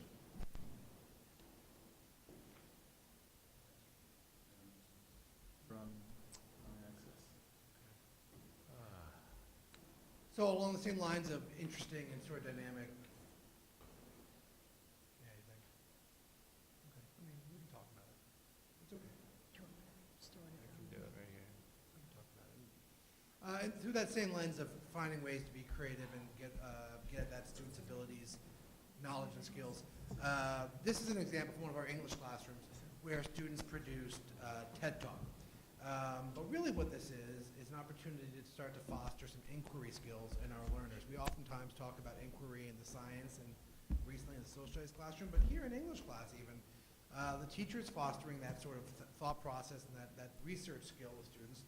And it started off like this. Basically, students were asked to just consider ideas. What things speak to them personally? What were they motivated to learn more about? And then they came to understand that having little knowledge about that area, they hadn't get paid the admission price to ask the big questions. So they did some research, and they then start to formulate the questions that come from having a deeper understanding of the material. And then from there, they find their answers, and they formulate an opinion. It's a fascinating concept that students actually look to educate themselves before having a point of view on something, and that's what they did with this thing. And because it came from their own area of interest, they were tremendously engaged in it. And what this young man, who I work for, he's really excellent, studied is like the physiological impact of listening to music while you study and the degree to which it can help you to more accurately recall the information that you learn. And his research was very thoughtful and geared by a process of inquiry wherein he learned about the material first and then engaged the internet and various other resources to find information. The only piece that's interesting about this, that the students wrote a script first. This was a writing assignment. And then the script went through a variety of different drafts. It was reviewed both by peers and by teachers. And then, when it's finally done, then the students are asked to make a presentation, which allows them to add that extra dimension of the emotionalism that helps to make them more effective when it comes to argumentation. So at this point, I would click play, and he's amazing, but you can certainly see it another time. And, sorry, just to clarify, the script is on the other side, so we can't hear him perform it? Right. So, but this is a clip of the script, right? So this is a little excerpt. An excerpt. And probably it's 4 or 5 minutes long. And I'm happy to share the link with you too to see the entire thing, but it's well sourced, very thoughtful. And again, I think this young man had an idea about music, and I think he likes to study with music personally. And I think that was just his gut feeling that it was good for him. But he wanted to substantiate that, probably with an argument with his parents. So he went out and he researched and made himself knowledgeable and made a very compelling argument. What grade is he? He's a freshman. So this next slide is one that really excites me. It was actually a lesson that I randomly stumbled upon this year, and was not part of any formal observation, but one that I had a chance to speak more at length with one of our Spanish teachers. And I think it's a perfect example of some of the highlighted work of our coach in our world language program. So, you know, you heard through the middle school presentation some of the high-end data outcomes that have come out of it. I think what you're going to see here is a very interesting way for formative assessment to happen. It's a little bit more qualitative, but I think it's going to make sense on why it really demonstrates learning without necessarily having a number next to it. So this is something that our teacher worked with the coach around, and conceptually he had provided her with some thinking around developing a lesson like this, and it's assessment that's directly aligned to supporting knowledge, in this case the use of vocabulary, and around this broader goal of speaking skills. So what the students were put in pairs, and this activity was actually a closure. So it's yet an example of closure as formative assessment. And it was closure on a lesson about family in a Spanish 4 honors class. Ultimately, they were in pairs, and one student was able to see the projection on the board of this picture that you're looking at, and the other student had their back to it, and they were facing the other way. In this case, it was a refrigerator, or a picture of a refrigerator in the back of the room. So in Spanish, what it says is sit back to back with a partner. One should look at the screen, and one should look at the refrigerator. And they have whiteboards that they have in their class. And ultimately, what happened is that the student who could see the picture would speak in Spanish to the student who couldn't see the picture, and the student who couldn't see the picture had to recreate this picture based only on what the other student was saying in Spanish. And one of the things that it speaks into is a really important speaking skill that our students are taught at all levels, and that's something called circumlocution. And that is the concept of you may not know the word that you want to say, but you learn how to speak around those words with the words that you do know how to say. So in this case, it was probably likely, as the teacher pointed out here, is that they don't know specifically how to say holding hands, but they can speak around that. And what I stumbled upon was literally the last 2 minutes of the lesson where the students were showing each other the pictures that they had created. And it was astounding to see what they had done. So again, there's not a number to that, and I don't have quantitative data, but it was evident what was going on in that room, and the learning and the ability to execute, and the knowledge around vocabulary, and the skill sets that they had, and the conversation that was really impromptu and very authentic was obvious in the moment.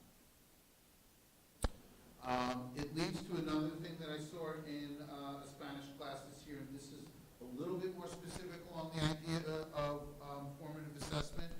So I saw students in triads where a pair would be speaking, and the third student was then asked to give feedback. So early in the presentation, David and Allison had shown snippets of the rubric that we use for speaking, and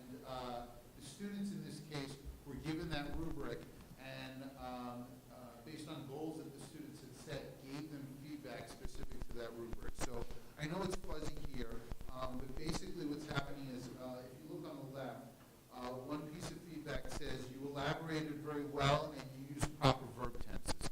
Again, that is a very specific statement from the rubric itself as to why a student would be performing, let's say, at intermediate level.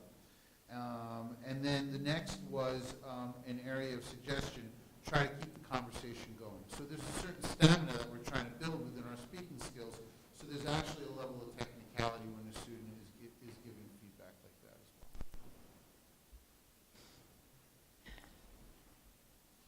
So another example of where we're seeing that vertical alignment with the work that we're doing in the middle school is the BARD work in the English department.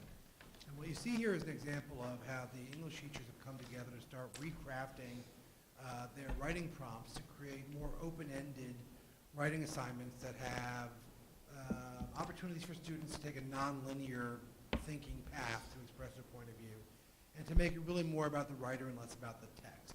So I'm a former English teacher, and I can tell you that in the past I would have written a prompt like this and probably given a handful of bullets for the students to use to organize their paragraphs. And it would have been very easy, and I would have done all the cognitive work for them because I would have crafted the path they had to walk. First, you're going to tell me one character in that story who does impact their identity. You're going to tell me a character who doesn't impact their identity, and then you're going to weigh in on it one way or the other. That's how the paragraphs would go, and students would be very successful about it, but it would not be an opportunity for them to really explore their own thoughts, and it wouldn't really be an opportunity for them to start delving into the field of creative nonfiction, which we really want to help them to learn how to do. So the teachers are excited about the work they're doing in crafting these prompts that really give a lot less structure and a lot more room for students to investigate. And the example I'm going to show you here is not only an example of that, but also about the process, how they got there, and also the feedback process they went through. So actually, these are minutes from the English department meeting that generated this prompt. They came together to talk about how they wanted to see kids have more open-ended writing assignments, and started off with asking what the goal was. They wanted to write a 3 or 4 page paper on this EQ they all felt was very engaging and very connected to the themes. And they also wanted to really put a lot of, take a lot out of the low stakes writing they're doing with the BARD. So the BARD work asks students very often to do short, low stakes writing assignments, very similar to what we saw in Allison's slide, where the importance is really about expressing what I'm thinking about in the story or what I'm reading. It's not about structure. It's not about making sure that my spelling and punctuation is right now. That's for later. But really what this is an opportunity for me to sort of get these ideas out of my head. And then we sort of circle back to those writing assignments over and over again so that I can finalize and firm up my thinking. And those things generate drafts, and they turn into something bigger and bigger over time. In this work that we're seeing here, I'm going to show you now, the students end up doing what BARD calls a reverse outline. This is an example of a student assignment, and you're going to note that the comments that you see all over the document are made by a peer. And what they did, which is really interesting, is the student wrote the paper, and then the peer notes on the side the different elements that they're observing. So I get that the text is small there, but what you'll note is the student has notated claim, bridge, decisions, evidence, analysis. They've made some comments on the second page on the right there on the top of the left-hand side, which the students can use to inform their next decisions. But it's also really interesting, I think, for the author to have someone else see, this is what I'm perceiving when I read your work. And this is not instead of teacher feedback. This augments teacher feedback. And this kind of thing builds collaboration, it builds interdependence, and it builds a certain mutual understanding about what makes strong writing. And at the end, the student provides a detailed note with some really good, positive, and constructive feedback that the writer can use in the revision process before it gets submitted to the teacher for a more formal assessment. The other thing I wanted to talk to you about tonight is about the work that we're doing at the high school with our RTI plan. It's exciting. We're starting to develop some really interesting ideas. And what I wanted to sort of focus on is how we've been working to develop an RTI plan that helps develop our students' social and academic strengths and focusing on data as a blueprint for that. The way that we've done that is by giving teachers some training in the frameworks of RTI, and we've also done some work in developing an enhanced referral process, which I'm going to talk to you about in just a minute. But the results were that we've seen a much improved teacher response to the referral process. They're starting to use data to start to support their suggestions about student placement, and ultimately, and most impressively, we're getting to a point where we're getting ready to make linkages between student area of need and the appropriate research-based interventions that we want to put in place. So what we did this year was we developed with teachers and the RTI committee a revised referral plan where when I look to refer a student, the first question that the Google form asks me is, what department am I working from? And from there, it provides a very tailored list of specific student areas of need that has been populated by those teachers in that department. So in mathematics, areas of need include factoring, algebra skills, solving equations. These are very pinpointed threads in the mathematics curriculum, so that it's not about student does poorly on tests, student doesn't do homework, or student fails to complete classwork. This is exactly what the content is that the student is struggling in. And we have detailed lists for each of the different curricula. The next step is when I select the area of need that I'm seeing, my next step is where am I seeing that? Am I seeing that in homework? How often am I seeing it? How long have I been seeing it? What interventions have I put in place to help support it? And ultimately what this does is two things. It gives the committee a deep understanding of what the student's real weaknesses are and what has already been tried and failed. But it also gives the departments themselves, when we share it with the chairs, a broad understanding of where the large number of people are struggling. So when we have a large number of students in one department who are struggling and we're seeing a thread, a lot of kids are struggling in math. With factoring, that's instructive for the teachers too when they plan their own curriculum. And then ultimately where we're getting to a place, we're not quite there yet because I think we still need to develop some work and put together some work in training teachers with identifying and putting in place tier 1 interventions, but developing a list of interventions that really align with the areas of need. I'd love to get to a place next year where we have an interventions list for each department. So when I see my English list of concerns, I have a very English-friendly list of interventions that I can align. If I have a student struggling with vocabulary and context, I might suggest that he use a word wall or a pre-glossary to support that area of need. And then easily tracked over time. I think we're going to really exciting places with the RTI work.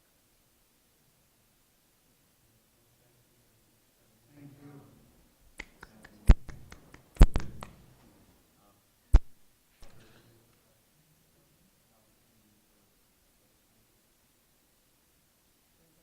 You want to start more since last time? Sure. So just to understand, the teachers. Oh, the mics are dying down here?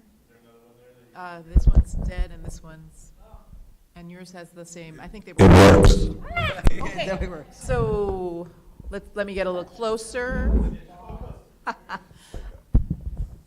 So the teachers have all learned the system. Are they currently all using it? You're talking about RTI? RTI. I'll let Matt speak. So the referral process is very much in motion, yeah. So we started training it in department meetings, in double period meetings in December.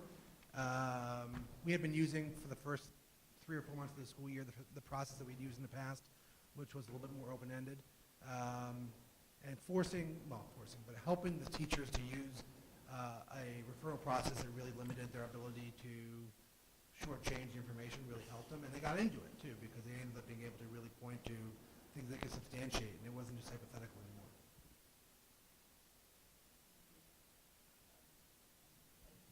Dead.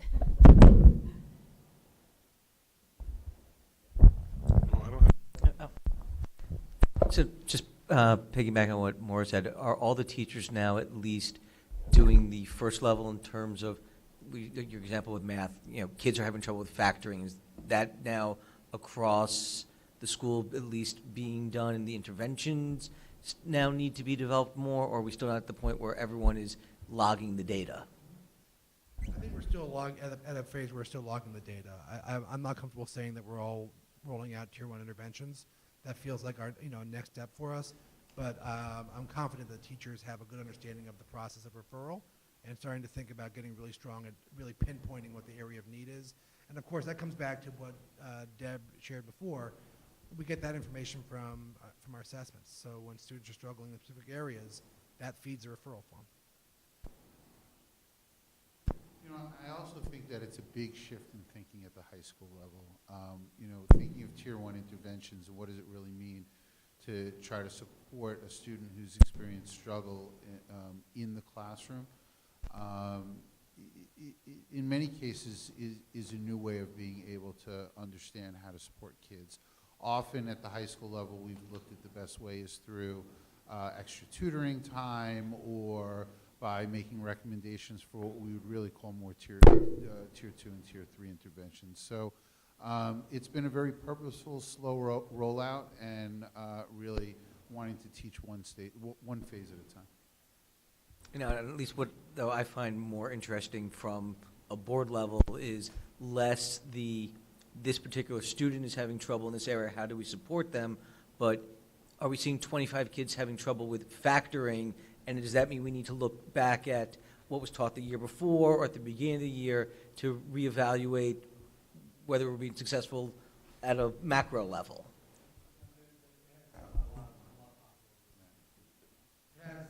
No question about it. This sort of process has the opportunity to do a lot of great things for us, and that's just one of them.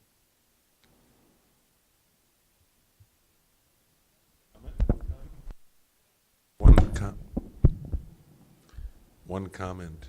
Thank you. Oh, that's it. Thank you. That's handy. I'll be brief because I know it's late and I can't believe you're still standing.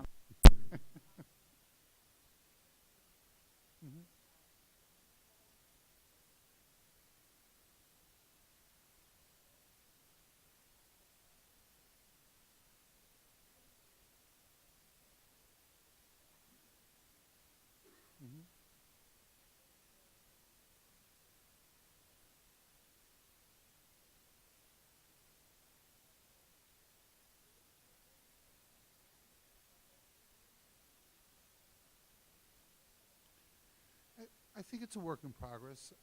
I mean, I know that we're a lot more advanced. You know, if I was going to be honest and tell you that there's, you know, still areas and room for improvement, we're seeing essential questions posted far more consistently than we had in years past. You know, I had shown you the slide of the Spanish for Honors. One thing that I didn't highlight is our teacher in our upper level Spanish program. Actually, those are the essential questions in blue that are posted on every single one of her PowerPoint slides that she uses in every day's lesson. So, you know, again, it's one example. You know, I don't want to use this to say, therefore, it's happening all over. But we are starting to see it more. But it definitely is an area that we can continue to get better at.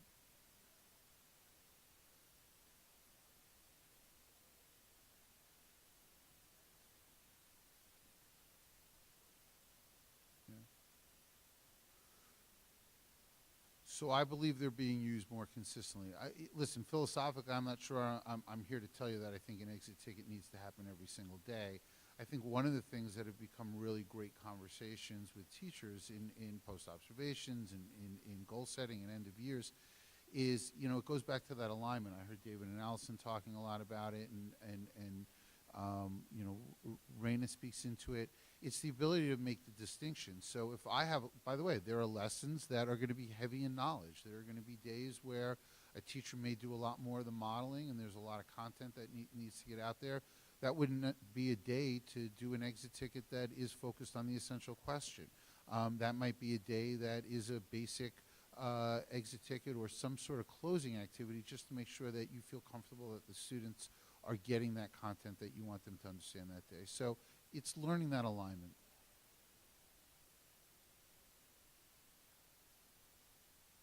Mm-hmm.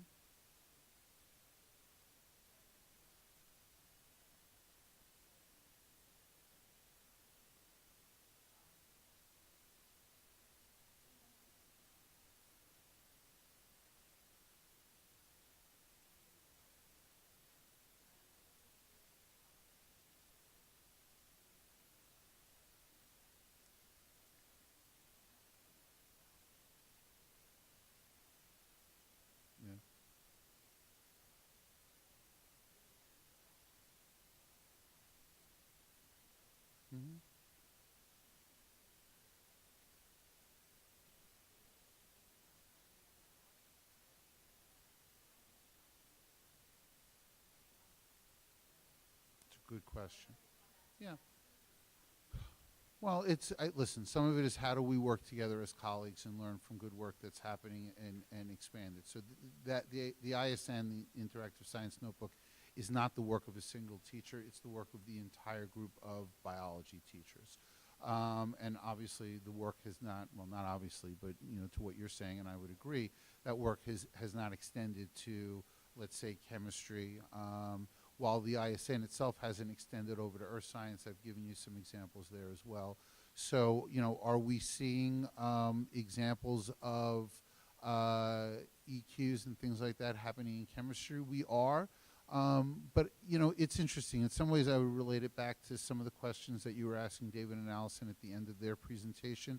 I can tell you that there are some very honest sort of struggles that some of our departments or sub-departments and teachers are having with sort of striking the balance between what feels like I'm working towards what has been my old practice of teaching towards a Regents exam versus the new practice. Some tests have evolved, some tests haven't yet evolved. So, there is a work in progress in there, but, overall I think we're making progress. But, when I say systemic, am I suggesting that's happening in every classroom every day? No, we have work to do.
Yeah.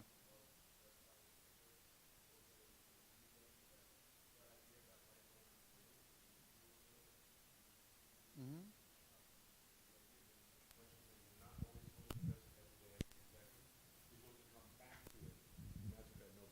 Totally. But have you considered bringing, really? Thank you. Have you considered doing some inquiry work around, bringing in the chemistry teachers or the earth science teachers in to see this notebook at play with the kids and sort of doing that work instead of, and to Raina's point, PD I agree is completely integral, but can't start on your own, and sort of like, this seems like a best practice, right, that you might want to spread. That's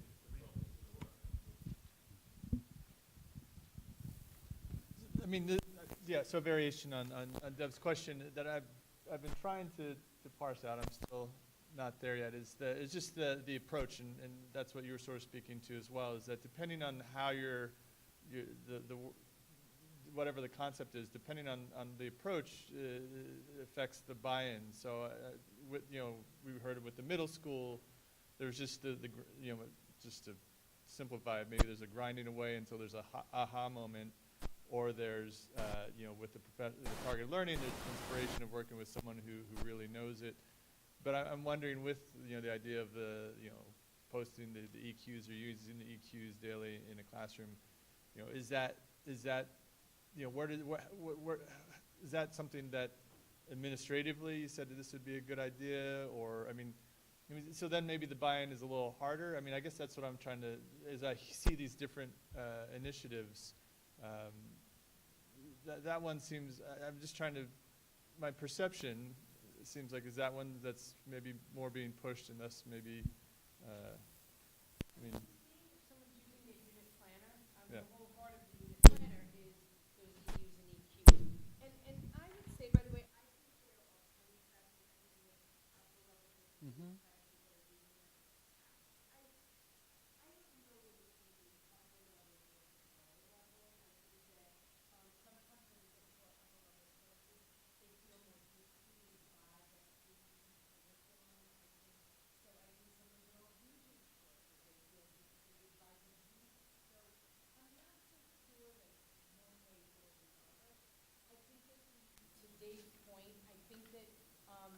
we have departments and groups that have created some really nice models. The science department is working all together, so those files are getting shared. So I think what I would say is, part of it is an approach, part of it is developing consistency, and part of it, and I know we end up saying this a lot, you know, at the high school, we also have teachers who teach very often many different courses, especially when they move up into the higher level. You know, when you have a teacher who's teaching all English 10 or something, that's different than when you have a teacher who's teaching 11th and 12th graders for the most part and has, you know, 3 electives or selectives. You know, so I think there's a lot of different pieces at play here, but I don't think for 1 minute it doesn't mean that we're not committed to it. I think we recognize the complexity, though, of it when teachers have so many, you know, courses. Well, and that's exactly my point, is and that's why I thought the examples used are mostly from 9th and 10th grade, because when you get to the upper levels, look, we could ask the kids, right? I mean, they're very articulate. You could ask, if you wanted to take a survey of any one of our students as a junior or senior, whether they utilize, the teachers use any of these tools, peer feedback, peer editing, whether there's anything that you're saying you would like our teachers to use because it's an instructional practice that elevates student thinking. We could survey the kids to find out if you're using it, and that may be one form of data. But I know that's not where you're going to go. So my question, therefore, is if the AP scores and the Regents scores are something we're going to look at, I understand. But if the teachers are teaching because a curriculum that's kind of dictated by a set curriculum, and therefore the score is going to be reflective of whether that curriculum was covered and there was mastery in that subject, well then are we saying that for those higher level courses that those scores are more important in terms of evaluation and assessment than they are for the lower grades? Because I'm not seeing how the formative and summative assessments that are in place and we understand at middle school and for 9th and 10th grade are working, but I'm not getting how it works for the upper level courses. And I'm not here to say let's talk about it now. That's just the thing I'm leaving you with, that I really appreciate what you've done, but I would like at some stage next year, or whenever that conversation is appropriate, I'd like to better understand what it looks like at the high school for junior and senior level courses. Here's your answer. Yeah. 3 through 8 tests are bad. 11th, 12th grade tests are good. That's the answer. I don't. I'm serious. That's the answer. It's a short answer, but it's the answer. I'm sorry to have to piggyback one more time on what Deb was asking, and this may be another question for the future. A little closer. So this could be another question for a future discussion? No? Go ahead, yes. Just physically closer. I can hear you. Okay. Physically closer. There, yeah. So in terms of how the new assessment and use of data is going to impact placement decisions, I noticed going back to the middle school presentations, that there was something about placement decisions being made with the RTI data, and then as well in the earliest goals presentations about new 8th grade placement. And I just wondered generally how having all this data now is going to impact placement decisions, or if that's something that can be talked about broadly or just needs to be talked about school by school. So not to be discussed tonight. Thank you. Okay. Well, thank you very much. Thank you. Thank you. Thank you all. Those are great presentations. They really were. Thank you. Really good. So tired. They were really good presentations. They must All be right. so tired. So, thank you. You're too cold to be tired, I think. You're never going to sleep. For like 18 hours. I'm on my glue losing out. Oh, But boy. this is truly the answer. You know it. You know I'm right. So, in terms of the committees, I know I was just asking Dr. Harrison that with the buildings and grounds that at our, on the 19th, we'll probably hear something about that, and you mentioned that earlier in the update. So, and I know you have a meeting tomorrow, so perhaps we can save that. And everything else, I don't think there's any big news unless somebody wants to share anything. So we will, we'll move on from those reports and do the consent agenda. Could I get a motion to accept tonight's consent agenda? So moved. Second? Aye. Are there any questions related to the consent agenda? All in favor? Aye. Aye. Very good. And seeing no community for community comments, we will move on to, can I get a motion to move into executive session for the purposes? Oh, yes, there were some donations. Thank you. I used to help you with that. I have it. Donation. No, I have it. So the donation to the Scott Mosenthal Scholarship Fund, thank you.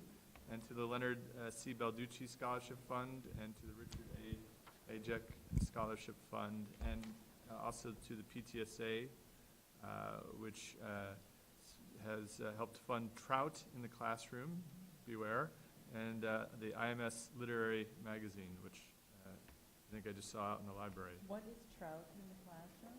They raise trout from fish eggs. Oh. Really? Are you serious? Oh, this is an extension of our hatching?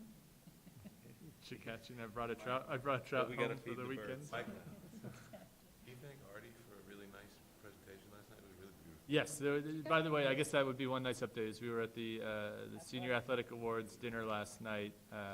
Truly remarkable. Was it 24 of 27 teams were scholar athlete teams, which means that 75% or more had 90 or higher averages. Really remarkable. A great group of students, and they will be missed. Good job from the coaches. Yeah. And so now we will call a motion to go into executive session for the purposes of discussing pending litigation. So moved. Second? Second? All in favor? Aye. Aye. We're going to be efficient. Well, you don't want to